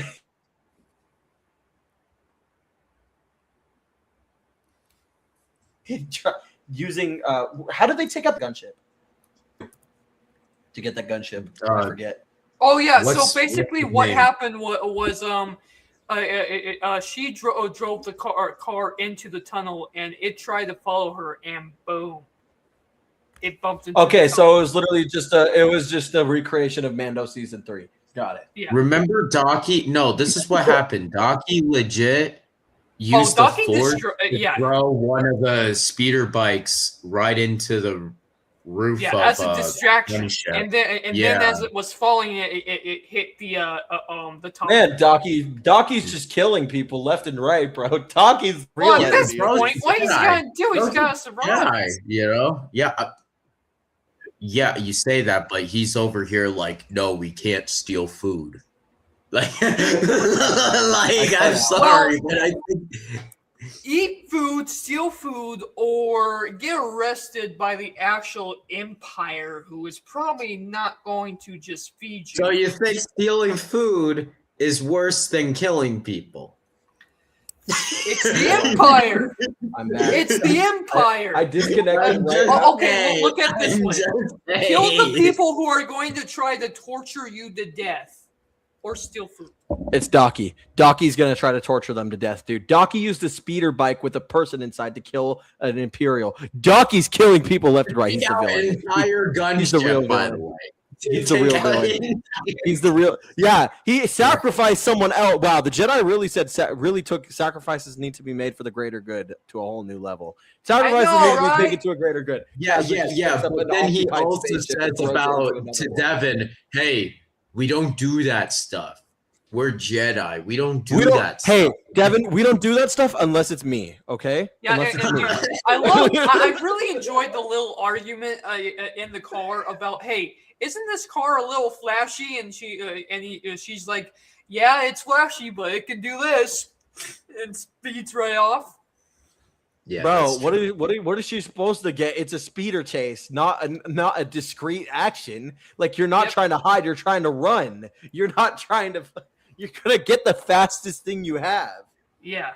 So then what happens is Mole gets his flashbacks where the first flashback is him and Sidious is taking him from Savage Opress. From Savage, which I'm going to be real. I didn't realize Savage was there when he got taken because we never knew that. I have a little problem with that. I actually do have a tiny problem. Remember, Savage didn't even know he had a brother. Yeah, he thought his brother was dead.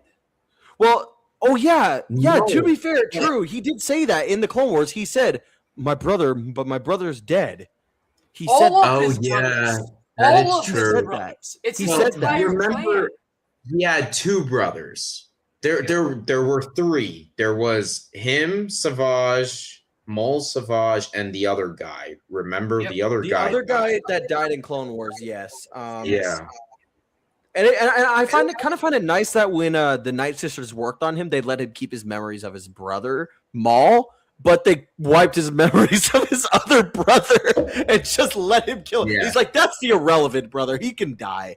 He doesn't do anything for He us. was the weaker one. Yeah. You know, Just- like Just kill that guy. Dude, I hate this about the Night Sisters. They're so inconsistent. 1 minute they're bad, the next minute they're good, then they're bad again. Whose side are they on? They're on their own. That's the whole problem. They're not on anyone's side. That's the lore. They're not I on think anyone's they side. I are gotta on go the do bad. the dishes, guys. I'll be right back. Okay.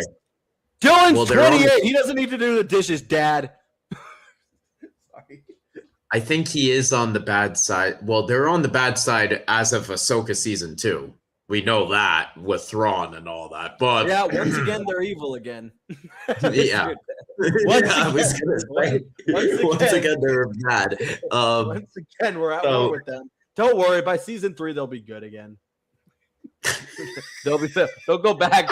They'll switch up again. They'll get Like, betrayed for some oh, dumb crap, reason. We gave Thrawn all this power. Now They're gonna- we Yeah, can't dude, even oh, defeat Thrawn. Bro, if that's the actual reason that they gave him too much power, okay, then just take his power, you dumbass. You're the ones who gave it to him. You're the most powerful woman alive. If they die to some stupid character and that's their whole reason for turning on him too, I will just give up on Star Wars. I'm sorry. At least that's horrible. I hope they don't go with that. Because I swear, 1 minute they're trying to turn him evil. The next second they're rescuing Jedi. Like, bro, Yeah, what are we doing? Whose side are we on? Next thing you know, and then Ventress dies to an Inquisitor, maybe? I don't know who kills her. And then she comes back. Yeah, we don't know. We don't know who Well, brought her back, who actually- killed her. So Dooku killed her in it's a Clone Wars arc that was never done. Dooku did kill her. Oh, then so she it got was just brought an arc back. that was never shown on screen. Yeah. Oh, Yeah. that explains why Quinlan is still like in his Jedi robes with Obi-Wan. I was Yeah. like, wait, Quinlan was in a relationship during the Clone Wars? When did this Yeah. happen? Why is it just Yeah. allowed? Yeah. Anakin, Yeah. lock in, bro. You should just be Yeah. more like Quinlan. It was like an arc. It was supposed to be a 4-episode arc, but then it was turned into a novel. It was actually one of the last things that George Lucas's daughter wrote.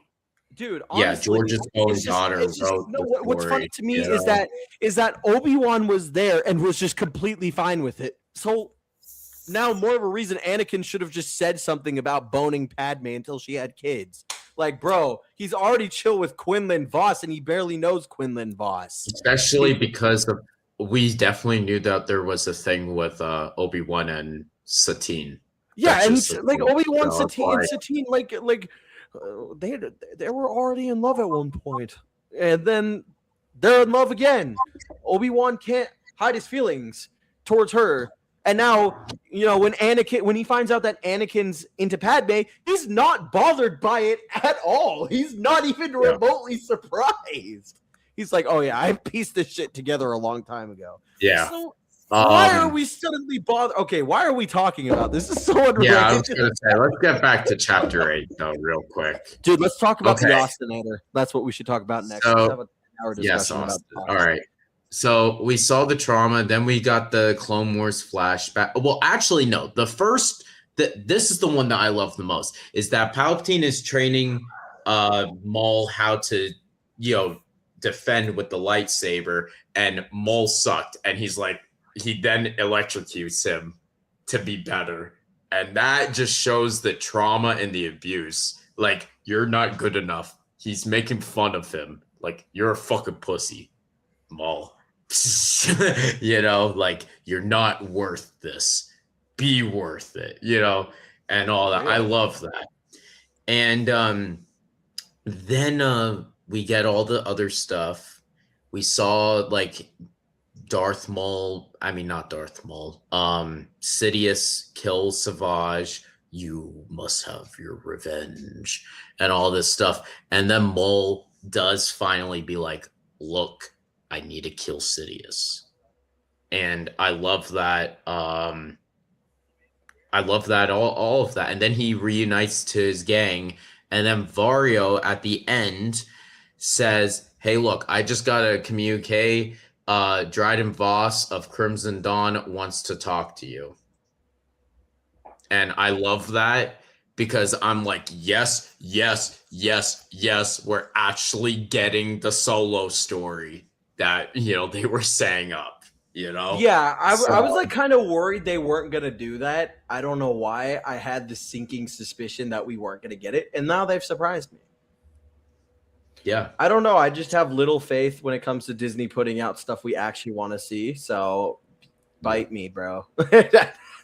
Bite me. Like I was scared for a while, and it was righteously so.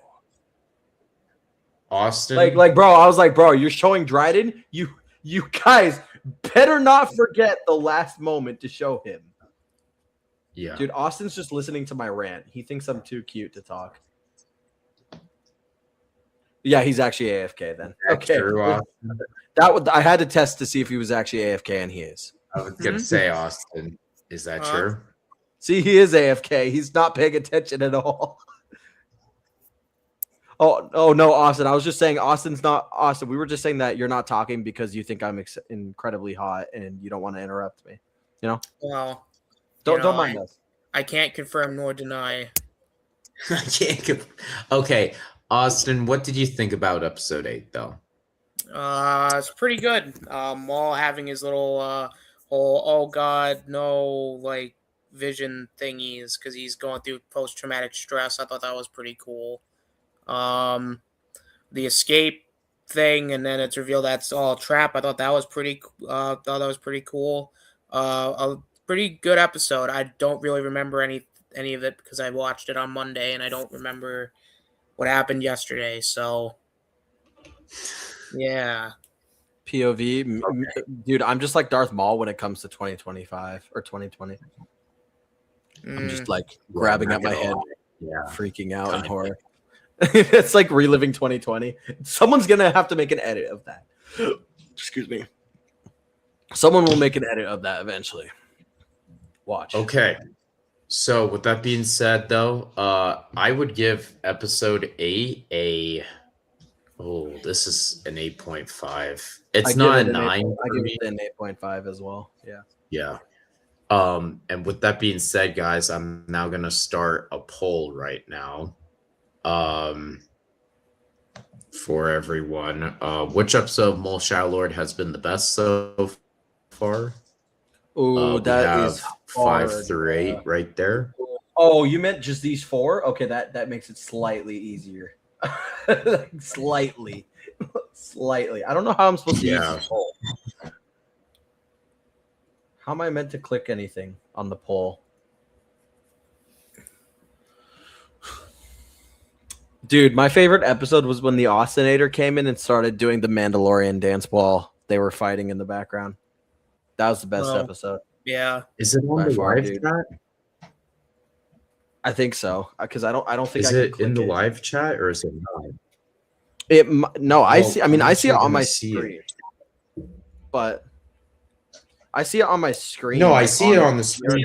This is the first time I'm doing it on StreamYard, though. The poll. So I want to see if. Yeah, I'm unable to hit it. Anything on it. Oh, I have to type 1, 2, 3, or 4. Oh, I knew that, dude.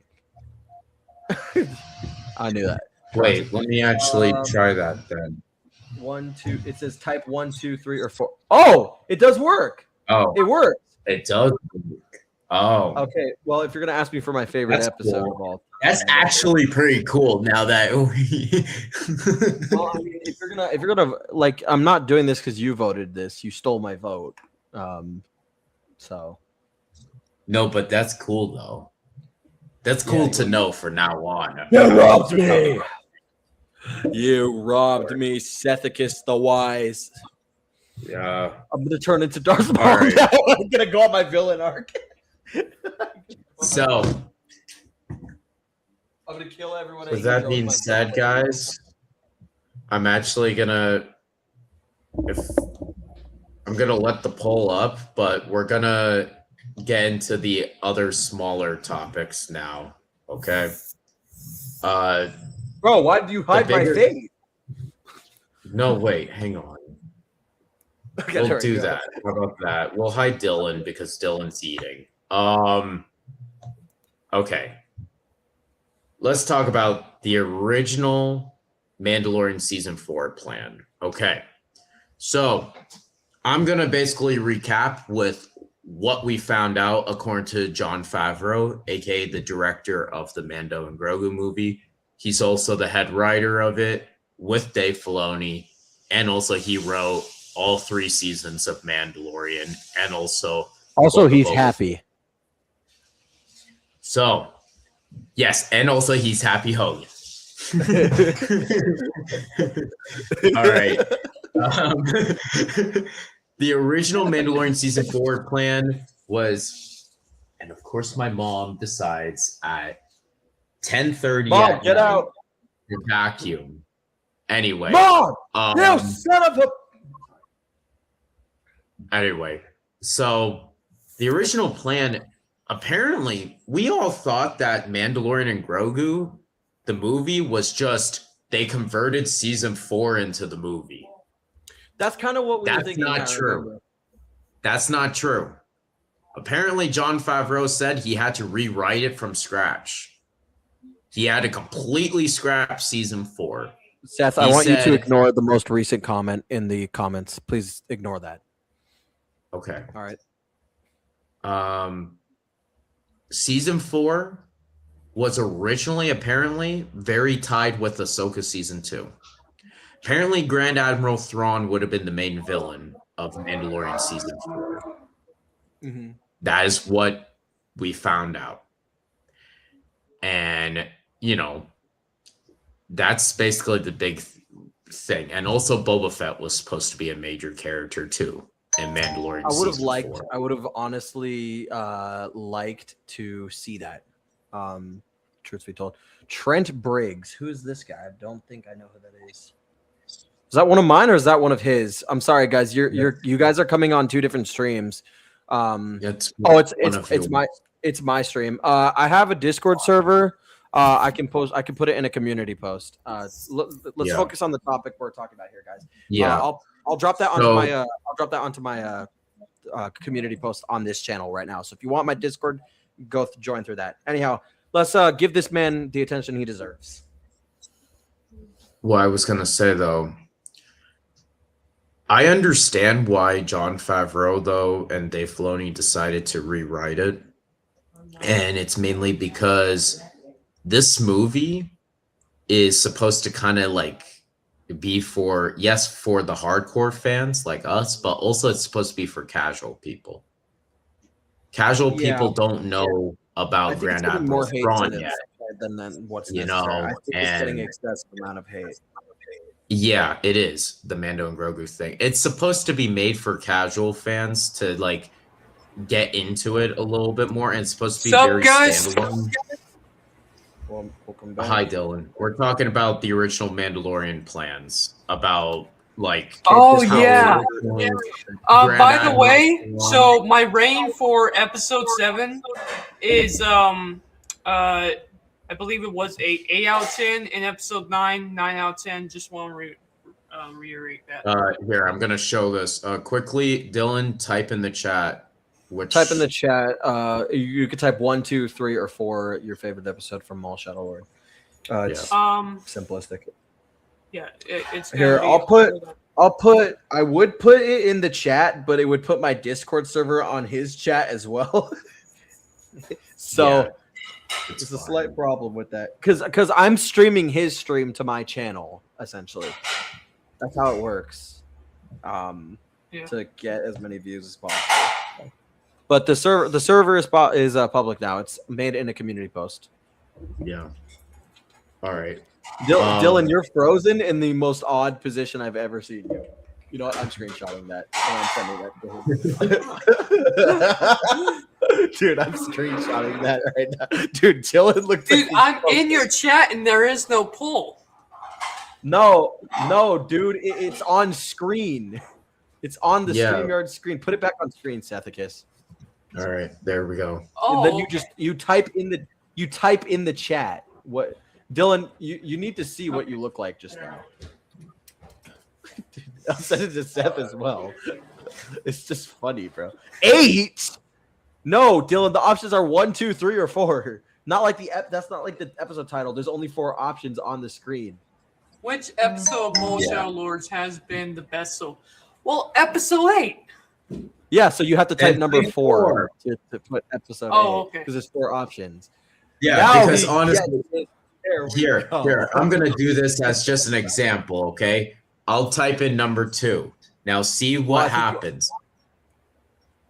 I mean, if you did put 2, it wouldn't be a crime. That episode was great too. Like every episode. Was Well, see, it doesn't work. But if because you already voted. you type Like, in, you yeah, can't vote because I already twice. voted. But if you like, I'm gonna just say, guys, in the Visions chat, just randomly type like 1, 2, or 3, and then show it will show on the stream. Me, it's Basically. episode 8. So Only if you've seen the show. You don't have to. You don't have to type if you haven't seen it. If you're just here to ask me for my Discord server, then, like I said, it's on a community post. Yeah. Okay. So going back to what I was gonna say though. So yes, basically the original plan was Mandalorian season 4 was gonna pay really deep. It's like a necessary watch to Ahsoka season 2. Where Grand Admiral Thrawn was supposed to be the main villain. He was supposed to fight Mando. Boba Fett was supposed to be a major character in it. And they had to completely rewrite it from scratch to transfer it from the small television to, the movies. And they said the main reason why is they did not want to confuse the casual fans. They said Mando and Grogu is kind of like a stepping point to get casual people into Star Wars. So, and Jon Favreau said, like, the scripts are still there. They just got to retool it. If the movie does well, they could greenlit a Mando season 4. So I want to hear, what do you guys think about that? Like, should they do it? I think about that. Should they not? You already know what I think about this. Well, yeah, explain I'm it. totally going for I'm totally going for a new Mando season. No, I'm actually on the other side of things. I say after the movie, stop meat writing Mando and start talking about other characters. Like, he has 3 seasons. He took over Book of Boba Fett. He has a movie now. Has 4 seasons. He doesn't need another season. He's literally the face of Star Wars at this point. He's all. You know what I would do instead, though? Everything. I would honestly turn season 4 into the second movie, and then do the Thrawn movie, and just make that. That's what I would do. No, that is Absolutely. exactly what I was gonna do. That is What why the thing I was is, trying to if touch they made a second movie, they could combine the characters from the other shows into this movie, have that build up that's supposed to lead to the Thrawn movie. Make Thrawn the main villain of this And then of the make it next a trilogy. like movie. Yeah, Just- make it a trilogy. Don't call it Mando, Mandalorian, and Grogu Part 2. Just call it something else. I don't know. The Rise of the Empire Part 2. I don't care. Just something besides Mando. I'm tired of seeing his name on everything. Yeah. Like, it's so annoying. Well, the thing is, they could just call it the New Republic trilogy because it's set within the New Republic, where it's basically, so you have the first film be Mando and Grogu, kind of like saying up, okay, this is Mando just fighting Imperial remnants and all that. And oh wow, that's the picture I took. Look at your messages, Seth. Look at your messages, Seth. I sent it to you. I see it. No, trust me, I saw it on my He's phone. so scary looking. So I think what they should do I'm okay with them still making Mandalorian content, especially if the movie's good. Mm-hmm. Because I'm sorry, but if kids love Mando and Grogu, they're gonna want more Mando and Grogu. I'm just Very it's that handsome guy behind me. straightforward. You know, I mean, there's a reason why we haven't been getting Ray stuff, Yeah. like Ray movies after the sequel. If Well, if maybe those it's because we movies don't want were it. right, Like, Yeah, yeah, no one because wants Ray. exactly.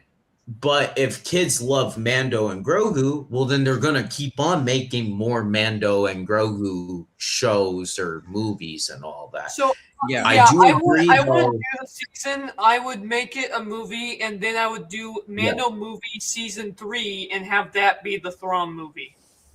Yes, I do That's agree good. with that because you gotta realize the Mandoverse, this time period all started with Mando.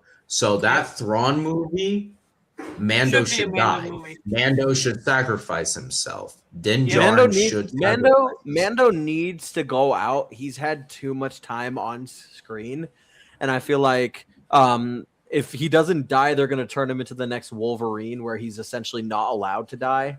I just feel like Yeah. I feel like Mando's had such a good story; it deserves to end finally. Yeah. And yeah, he's a character that if he died, Minus season despite 3 the of occasional- Mandalorian. yeah, well, despite the fact that his season 3 was horrible, I think that if he was to die, That's people would effing be James sad. fault. That is not People Dave would- Filoni's, I think. I'm aware. But if he was to die, it would leave an impact. It would make people it sad. would. Because It he's would already leave a been around a huge long impact. time. He's had great arcs in season 1 and season 2. So he's a very good character that people, I think, love to an extent. And if he Yeah, was to I go agree. out, What I'm do sure you there would think? be a few people. And like, I'm not saying everyone would be 50 sad. agrees. Melvin, don't attack me for having an opinion, okay? But if he died, I'm sure there's a crowd of people out there that would be pretty sad. I don't think I'd be sad. I'd just be like, he died finally. If they film it in a sad way, I'll be sad. But This is what I have to say. Mando season 4 or making it into a movie, like making Mando and Grogu 2 or whatever you're going to call it, dude, all that can work, but it depends on Ahsoka season 2. Yeah. Because you This got to is true. realize Ahsoka season 2, which even Jon Favreau said, he's like, Ahsoka season 2, he's like, you guys don't understand. Ahsoka season 2 is super important for the future of Star Wars. He's like, that season alone, which is coming out later on this year, sets up like the rest of this time period. So it depends on what that show, that season of television does. Because if it's just this is showing the Thrawn War and then we're getting the Thrawn movie, well then yeah, you should not do a Mando season 4 if we're getting the Thrawn movie after Ahsoka season 2. But if there's still time to put in a Mando season 4, if maybe we're getting a Ahsoka season 3, if there's more to the story of this time period, then yeah, you can probably put in another Mando story. But don't put in a Mando story if it doesn't build up to Thrawn. Yeah, This exactly. movie is an exception. This movie is an exception because this movie is more so just trying to get back to the roots. Like Mando season 3 was fucking garbage. Everyone fucking hated it mostly. I hate it. So Dude, now it's they did Jack Black dirty, bro, by making him part of that garbage. Like, Yeah, they did. dude, Jack Black is the lamest character in the entire show. He doesn't serve a single purpose, and I'm sorry. I love you, Jack Black. It was not deserved what they did to you, bro. Salute. Yes. So, speaking of which, we'll be talking about Mando season 3 and Trying to lower my later on. lag. So, Yes. with that being said, though, that is what I think. I think that's the general thing. I'm glad that they rewrote it and they actually made it a movie script. According to people who've seen the first 17 minutes of the movie, it is like I said. Apparently, the first 17 minutes is legit Mando on that ice planet with the walkers and all that. It's that's the first scene of the movie is Mando on a heist trying to kill or take in the Imperial warlord of that Imperial base. And what I've been hearing is that's really good. It doesn't feel like an episode of The Mandalorian show. It actually feels like a movie, according to what they're saying. So I want think to see that first before we jump to any conclusions. You know, yeah, that's what I mean. No, I know that. I'm just like, trying to the thing say is, that could just be a promotion thing, because you know people will say anything to promote a movie that's getting horrible reviews online already. That hasn't even come John out. Campia is not that type of person. Trust me. You never John know, Campia- bro. You never know. We're in John 2026. Campia legit got invited to see Rise of Skywalker early before anyone, and he came out and he said, "I fucking hated it," and that's what got him to. He lost his job just because he said he fucking hated Rise of Skywalker. So he will straight up tell you his opinion. At least he's honest. So, Yeah. you know, I need to update my profile. What is this? the next give me a thing, Gina Carano talks with Filoni and Favreau about a return. This is confirmed by her mouth.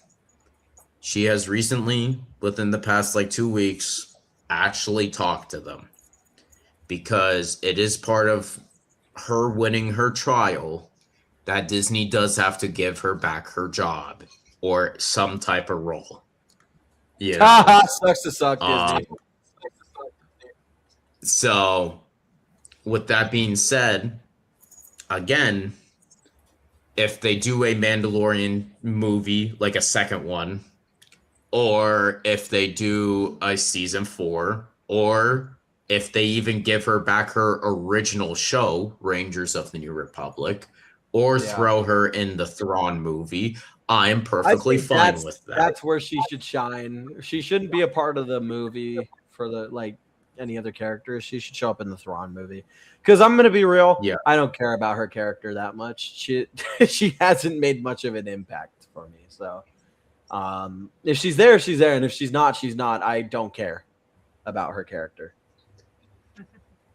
See, Dylan loves her character, so she's just, I mean, don't get me wrong. She's a great character in the show. I like Devin. I really like Gina Carano. But I have to admit this. There's a really big reason why I like Gina Carano. Because I wrote a Darth Vader monster movie, and in the Darth Vader monster movie, there was a character, I don't even remember the name of the character, but it was basically everything Gina Carano is my character, so I'm a little bit biased to that. Fair enough. Well, the only I think she's great. The only reason I kind of like, well, I mean, part of the reason speaking I like of she's so attractive when she's killing stormtroopers. Like, if she wasn't attractive and she just killed stormtroopers, I would just be like, nah. No, she actually looks hot when she's killing things. So I like her. That's not the main reason, but I like her for one of those reasons. Speaking of which, speaking of Dylan's book, new publishing initiative. Turns I'll be back. I have to go to the bathroom. I don't feel good right now. Okay. That's all right. They literally. So literally, hey guys, if you need a little work on how to actually make this really cool, I wrote a little fan fiction a couple years ago. You can just steal my idea, and it really seems like you already did. I am all for this. It's a Darth Vader monster book. Yeah, no, seriously, they're finally doing another Star Wars horror book. The first one was in Legends, aka the Expanded Universe. That was the and I did read that one. That one was good. This one, this one is legit a Vader monster book about these rebels having survived, I think, an Imperial base or something like that, and Vader is hunting them down. And he wants to kill. All right, Austin, that's fine. That's fine, bud. All right. Yeah. So, the new publishing initiative to me, when it comes to the Vader stuff, I really think it's like, I think that's going to be great. I'm going to read the book. That's really all I have to say, is that I'm glad that this man down here got his first book that he had. I'm going to buy this book. I am definitely going to buy this book. Guys, did we talk about the trailer for the final 2 episodes? Because we really should talk about that. Yeah, dude, with the one, Because the first thing I noticed is the Jedi are now working with Maul. Yeah, why do you think that is? Because he's here, man. He's here, bro. It's either that or it's the Inquisitors, Dylan. You have to understand that they could just be working to kill the Inquisitors. If it's just the Inquisitors and all we get, the thing is, here's another way they could go about it that could be cooler. There's another way that could be cooler, though, Dylan. They could sense Vader's presence, and Maul can too, and they're like, I feel like we should work together. I sense a presence that I don't understand yet. There's something at work here that we don't understand. I feel a presence, an ice-cold presence. Yeah. And it needs to be that whole ice-cold thing like they did in Rebels, because and the thing is at the same time, if it is just the Inquisitors, I also understand it, because you have to understand they've all lost to the Inquisitors. They have not won. Maul lost. I'm sorry, Maul did not win that fight. Maul lost. He just survived. And the Jedi also got defeated. He would have won if he wasn't injured. Let's face it. This is what I'm going to say. Yeah, the point is they need each other right now. They need each other. That's why they're going to – I think that's why they're helping each other. We'll do our predictions. Okay, we'll do our predictions then. I just want to quickly cover – this is the last small topic to talk about. The leak. All right. So, and then we'll talk about our predictions for Maul Shadowlord and the teaser trailer. Okay. So May 4th is about to reveal a few things. First off, the Ahsoka season 2 release date. Great. So that's awesome. We need to know that. Night teaser trailer. Great. Dude, and Tales of Luke Skywalker. Oh, Jedi Fallen Knight. Wait, the game? Yes. Yeah, the third one. The third one. Dude, let me tell you guys, these two are not gamers. Me, on the other hand, I've beaten both, and I'm going to beat this one too. I'm going to defeat it like I've defeated Jedi Survivor. Jedi Survivor, you had nothing on me. Come at me, Jedi Fallen Knight. I'm going to enjoy mopping the floor with your enemies. Dude, it's going to be great. My biggest thing. We got Tales of Luke Skywalker? Yeah, okay, I just read that. That's a good. No, see, that's acceptable, because you know what they can put in Luke Skywalker from Legends. They could implement him into a show. Yep. I'm saying they could. And Kylo Ren. Dude, they could do Kylo Ren. Him training Ben. Yes, we could probably have a build up of that. I mean, to be fair, it's Disney. That's what they're going to give us. It's Disney. They're going to want to meat ride their franchise in any way they can. They're trying. Remind you, they're trying to redeem the sequels so they don't have to delete them. So this is the big question, though. If it's 6 episodes, look, when you say Tales of Luke Skywalker, I do not want to see Tales of Leia in the middle of this. I want, if you're doing a 6-episode arc, I want it to be 6 episodes of Luke Skywalker. Well, because the thing is, they could show an episode of them training Leia. That's one of the training Kylo Ren, and we can get a young Luke Skywalker adventure somewhere in between there too. Yeah, and that's what I mean. Actually, you know what? Now that I think about it a little bit harder, though, I rather think it would be a good idea to focus on training Leia and then Ben for one reason. Leia, at the end of her training, senses Ben's path to destruction, which would be a perfect outro for the arc of him training Leia. We could follow up with that with the arc of him training Ben, forming his Jedi Order. Now, granted, anti-Disney fans are going to hate it. Yes. You have to remember, though, the people writing it is not the same people. There is a chance. I know you didn't like it, but there's also such thing as redeeming a story that was broken. Yes. Some of you say I it's mean, impossible, look at but Maul. it's not impossible. Maul sucked It's not impossible. in Phantom Menace, and you made him great in Clone Wars. Dave Filoni could do the same. Okay, well, here. I don't necessarily agree with your opinion there. I know, but there's my opinion. But they did make Maul a better character. I will admit that. They did make Maul a better character. They gave him, first off, they gave him more than 2 lines of dialogue. And personality. Yeah. They gave him a personality. An entire story. Same thing with everything. Dooku. With Tales of the Jedi. Tales of Jedi made Dooku a better character. I'm not saying he was a bad character, but they the thing is, if they do depict what I was talking about for Luke's 6 episodes, they could realistically depict it in a way that would make it work. You know, give it a backstory to why Luke would be so anxious to kill Ben, why Luke fell into this depressed state. We need context for that Disney never gave us, which the whole reason we were mad is because we didn't understand it. Maybe if the actual good writers of Star Wars, not Kathleen Kennedy, the actual good writers, can somehow angle this story to make sense, it might explain things a bit more. Because right now we don't understand why Luke went into depressed phase. I'm wondering if they could possibly redeem him here. Not completely. We'll never completely like. Let's be honest. No one's gonna like The Last Jedi at the end of the day. I mean, after all, green-milked Luke.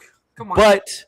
But you can make it better. You can't make it a good movie. You can add to it and give it a little bit backstory to make it more. Just like the Clone Wars did for the prequels. Because Rian Johnson might have messed it up, but you can fix another man's mistakes if you know what you're doing. Exactly. I think this whatever they do with Luke Skywalker, I trust Dave Filoni because dude, we're talking about the guys who brought him back in Mandalorian season 2, and he was that too, and Book of Boba Fett. He was good. Luke was good in Book of Boba Fett. Yeah, he was. He was perfect. Boba Fett, but he was Luke Skywalker. So they know how to write. The scene with the Jedi training was maybe the best scene from that whole show. Besides the scenes with Boba Fett, the scenes with Boba Fett were all right in some places, not that great. Jedi training arc, though, I think that's where they they really depicted it right. You know, because Jedi they have a certain way of training. You have to show your respect to that. They're very religious, so they depicted it right. And there is only one more thing that I will say because it's a Tales of the series, right? Because that the Tales of the Jedi, Tales of the blah blah blah blah blah. By the way, I should mention this now. I finally watched Tales of the Underworld. Great episode, great show, by the way. The only thing I want them to do is extend the episodes a little bit. Give us a really full episode. In fact, I would really like almost arcs out of this. Give us an arc like you gave us with Dooku, for instance. You know, it doesn't have to be a super long episode. We're not asking for hour-long episodes. We're asking 30 minutes. We're asking with episodes with 22 minutes. Content. Sorry, you want to keep the story and the content of Luke's story relevant to his character development towards the final moments when he turned depressed. Yep, 22 minutes, 6 episodes. Luke Skywalker. You have 6 episodes to explain that.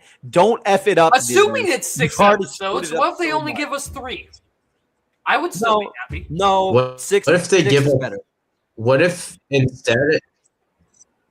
So I'm gonna say this. I could also see, even though like the leak says Tales of Luke Skywalker, what if it's called Tales of the Skywalkers, where if we got like 3 stories of Anakin and 3 stories of Luke, I could also see that. Please I'd do be not okay do with Rey. it. Do not do Rey. Yes, thank you, Dylan. Please do not make Rey a character. Dude. I know. No, I know that. Rey Skywalker. I don't think Filoni would do that, though. I don't think Dave Filoni would either. I just wanted to say it. If we got an you and me have the same idea, Steven. If we got an episode of Luke training Rey or something like that, like please that no, I don't want that. I don't want that either. I don't want to see Rey in this either. Kylo Ren, yes. Rey, no. Out of here. This is I do Skywalker. agree with you. This is No, I do Skywalker agree story. with you. Get out of here. I do. Yeah, I do agree with you. All right. So now to wrap up our show, let's do our predictions for Mole Shadow Lord, the finale. First off, Daki is gonna die. Doc The Inquisitors are gonna kill him. I think. I 100% think that. I think it's gonna If be Mo- Vader who kills him. I don't think Vader's gonna be a major role in these I last think two he's episodes. gonna be in episode 10, not in episode 9. I think it's gonna be in episode 10. I'm just gonna say. I think the battle cliffhanger scene for we saw episode will be 9 episode. is going to be Vader standing there. Yeah, I think the battle scene for episode that we saw in the trailer is not going to be till episode 10. I feel like episode 9 will be focused on Crimson Dawn and Maul essentially bringing them back because they're with Maul at the end of the day. Like you see it in Solo, they work for Maul. So episode 9 could be halfway dedicated to showing them returning. However, you have to remember that we're also focusing on the Jedi, and I have a feeling I don't think that happens till like long after like season 2 or season 3. That Well, This Dylan, is what I think. Dylan, that's not true. This- We've seen Crimson Dawn in the posters, so they're going to be in the season. No, they're gonna be in the season. I'm saying that scene. I'm gonna say Han Solo the movie takes place. No! Like What am I? 3 What are you years. talking? I didn't even Way bring down that the up. line. I wasn't That's even gonna be talking for about like that. season 4 or 5. Yeah, I have a that's feeling what I that meant, yeah. the Jedi and the Sith are going to team up Yeah. at the end of the episode, like right at the end, because that's kind of how that's kind of Filoni's like style, I want to say, where he has like these huge changes happen right at the end, which keeps you invested for the final episode. So I feel like we're gonna get a cool line with Maul, like, "So you're finally here. Let's talk." This is what I Something think. like I think, yeah, they're gonna. Well, I actually don't think Crimson Dawn's really gonna do anything in episode 9. No, I seriously it's think- possible they won't be there at all. To be No, honest, this is what I think Crimson Dawn's gonna do. So Mole doesn't have a ship, and the good guys don't have a ship, right? Because well, the he has ship the Pike. exploded. It's just for whatever reason the Pike So, don't even bother him. What's gonna happen is Dryden is gonna send a ship. So Mole and the good guys have to team up to get to that ship. Daki is gonna die from an Inquisitor, and what's gonna happen is Mole's gonna kill Marok. Right. Devin is Well, then gonna Well, the just thing to is, we get also off have to the consider planet. Marok could live. Marok could live realistically. Yes. He could live. Yeah, I know that. But what could happen is Devin then is like, all right, well, my master's dead, so I'm just gonna go with Mole. I'm gonna give in. and Yeah, just go yeah. with- What I honestly like, Yeah, I think I agree with that. I think that she doesn't really hear Daki's final words, so somehow Daki's death is going to be impactful. Vader could be the one to kill Daki actually, and when I Maul think faces- Daki's gonna be when killed Maul- by Vader. Maybe hear me out. Listen, maybe Maul actually stands a chance against Vader. There's 5 seasons of the show. Maul does not have to lose to Vader here. He could win No. to an extent. He could push Well, Vader no, away. They, and Daki they could, might. you know or not what? Daki, Better yet, Devin. let them tie. Let them tie. Yes, that's what I'm trying to say. Like they both, like unlike Daki, Maul is able to stop Vader. Maybe the reason Talon joins Maul, she wants to kill Vader. Yep, For because killing he killed Daki. Daki. That's It's the whole either- thing. and The it's either only that way and she's Devin tired joins of Maul not is if doing Daki anything. does. You have to connect it to her I'm- character right now. She's tired of not doing anything. Daki Yep. dies. She's like, no, I'm done. I'm not sitting on the sidelines. I'm going to join you. And I'm going to help you take down the Empire. They took everything from me. They took my my life away. They took away my master. Exactly what Maul's been teasing her about. It's all perfect writing. I'm just realizing how good the writing of I'm this just season is. saying Just how they could do it. that if Marok does die, I think that could also lead Vader to finally get involved, though. Right. Like I think he could I be think- like, all right, I think I Vader now could be need the main to step villain in. now. Okay, do you guys know. think? Do you guys think there's a chance that they just capture Daki and not kill him? That is also No. a possibility, but the thing is, they're exterminators. The only reason I'd say they take them is to draw in Devin. However, it's a possibility. Let's keep that in mind because if Dylan could be right, let's be real here. Yeah. Dylan could be absolutely correct. I don't. Disney has a I way don't of want them destroying to, but I unexpected- think that is a possibility. Yeah. No, if Docky lives, I'm just going to be annoyed. I want him to die. I've been waiting for him to die. Yeah, I not don't gonna like- lie, me too. A don't little really bit. care. I Yeah, kind of me want too. him. He's a Like good I character. really like Docky. but I It's time want- for him to die, and I hate saying I that. 'cause want I want Talon. him to die. Well, I wanna want see Devin Talon. to turn into Talon. That's Exactly. I want Devin to turn into Talon. So Get this dude out of here, bro. He's just holding her back from doing the one thing we want. Like, Yeah. get him out. We didn't ask for this. We didn't ask for And- this guy. This guy's a clown.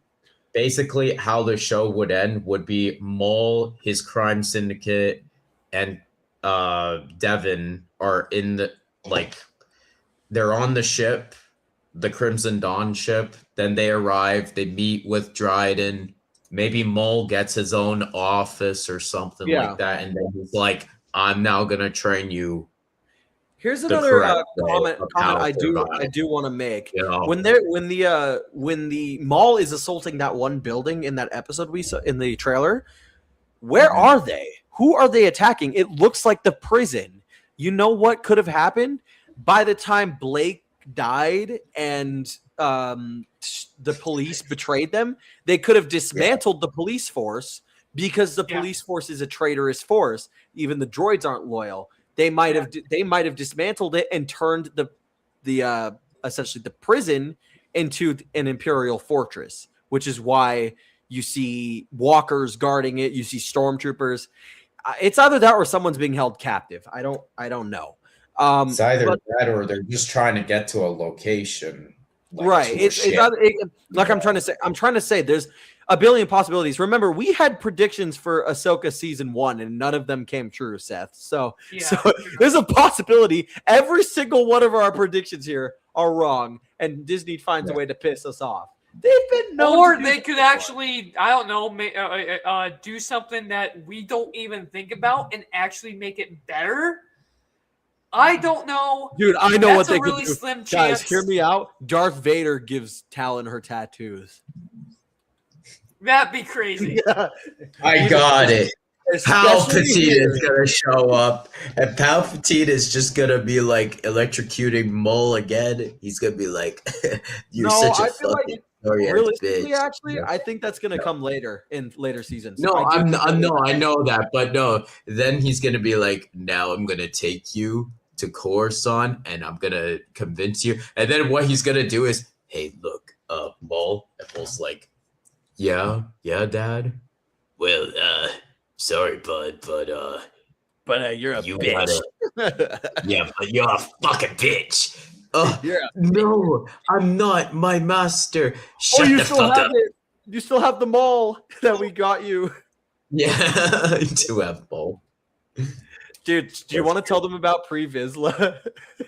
Do you want to tell them about Pre-Vizsla? Dude, you defended your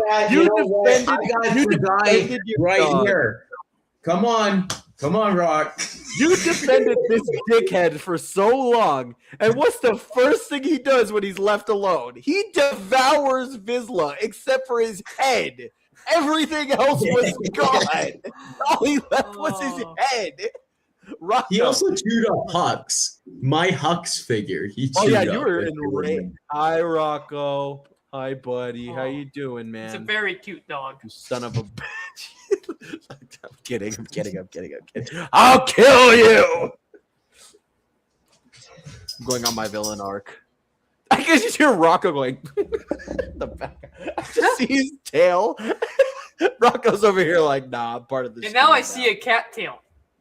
That is not a cat tail. That would be Rocco. That's Rocco. Oh, is that That's Rocco? Oh, he has Rocco- a very cat-like tail. Rocco never stops wagging his tail when he's with Seth. Like, to tell you the truth, when he's with Seth, Well, his that's tail good. never stops. His tail That's never good. stops. He is glued to Seth like a freaking magnet, and it's annoying. At least he likes his owner, you know. At least he likes his owner. My cat just decides. It's dependent on the day if she likes me. Sometimes she just Yeah. wants to sleep outside, which is fine. I don't really care where she sleeps. Right. I'm gonna quickly, to wrap up the show. I'm actually gonna show off what I got recently, gonna as show you a little bit of a main. May 4th thing. And also, guys, I want to say, because we're not streaming on May 4th, sadly. I will. We'll have a video on my channel coming out May the 4th. I will be live, ladies and gentlemen, playing a modified version of Minecraft, a Star Wars mod. I specifically downloaded it for the 4th of May, and if you want to be a part of that stream, be there. And if you guys want to hear why Star Wars is special to me, check out Discord Giant Night, because I am going to be doing a video talking about specifically why Star Wars is special to me. And if you want to watch incredible, engaging content, check out Dylan's Little Hobbies. Incredible content. Don't check out that channel. It is an absolute god-awful channel. Incredible content. All right, enough, guys. All right. I'm just kidding, guys. I'm going to present my Star Wars haul, though. Okay. So first off, I got this, the May 4th Black Series Stormtrooper. Dude, which that's is cool. I want one. Yeah. Yeah, no, like seriously, the fact that the shirt says May the 4th, 2026 is fucking awesome on it. That's an exclusive Walmart figure.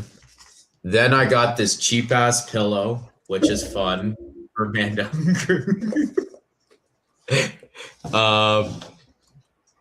Okay, now the next few things, which I mean, I picked them up today actually. You guys know how much I collect popcorn buckets? Well, we got a Mando and Grogu popcorn bucket. That's was cool. Actually at Walmart. I'm done pretending to be excited. I'm done pretending to be excited. My hair is getting effed up. The Babu Fricks hanging on the side too. So to make that face expression hurts my face. I'm gonna stop now. It actually hurts my face to contort my face like that. We got the stained glass Mando right there, which is cool. I got Rocco, you're not part of the stream. I got a coloring book mainly because my grandfather wants to draw some of the characters, so I'm gonna allow him. He can trace the characters and all that. Grandpa, I will allow you to have this. I got 2 Funko Pops. We got Mando and Grogu, and then we got Zeb. So there's that. And then the last thing, which is the best thing, the Razor It's a Dylan's Crest. Little Hobbies action figure. Oh, damn it. The Lego Razor Crest is the coolest thing. I'm super excited. The Lego, Little Hobbies action figure. It's better. Dylan's Little Hobbies Lego figure. Dude, that's the best. Yes. That's one thing that I need to start doing is we need to customize, like do Galactic Chat Lego figures. Like, I mean, if you want to talk about custom stuff, guys, on my merch store dropping very soon, there will be a Vision plushies. So if you want to cop a plushie that looks like me, if you want to cop a plushie that looks like my Minecraft skin, feel free, bro. I came together with some very talented team members on fourthwall.com, and they helped me put together a variety of items. Exclusive items, as in exclusive until they sell out, which will take 10 years. Yeah. So lock in. Yeah. With that being said, oh, hi, Rock. Hi, buddy. Rocco, be gone. You're not part of the stream. With that being said, everyone. Dude, Rocco's over here just got no chill, bro. He's just like, give me attention. Hi, buddy. Dude, he's giving me flashbacks. This is normal for him. Guys, yep. Hi, yep. I love. Dude, I miss when he was a puppy. He was calm back then. Yeah. Oh, he's still calm. This is calm. This is him actually being. This is calm, dude. He used to be wild, dude. Remember, he used to run around all the time. Yeah, to be fair, this is just him just being normally extremely friendly. Otherwise, he's not as crazy as he used to be. Oh my god, bro. Rocco, my man, we gotta talk about those nights, bro. We gotta talk. we gotta talk, Rocco. All right. Well, with that being said, guys, it's gonna be our live stream. So I hope you guys enjoyed it. May 6th, we'll be reviewing. So that's Wednesday. I know Dylan and I will be here and be available to stream. Yep. I don't know about you, Steven. So will I. Okay. Austin, I don't think I think he works. But yeah, we'll be doing our special finale of Mulshao Lord review of then.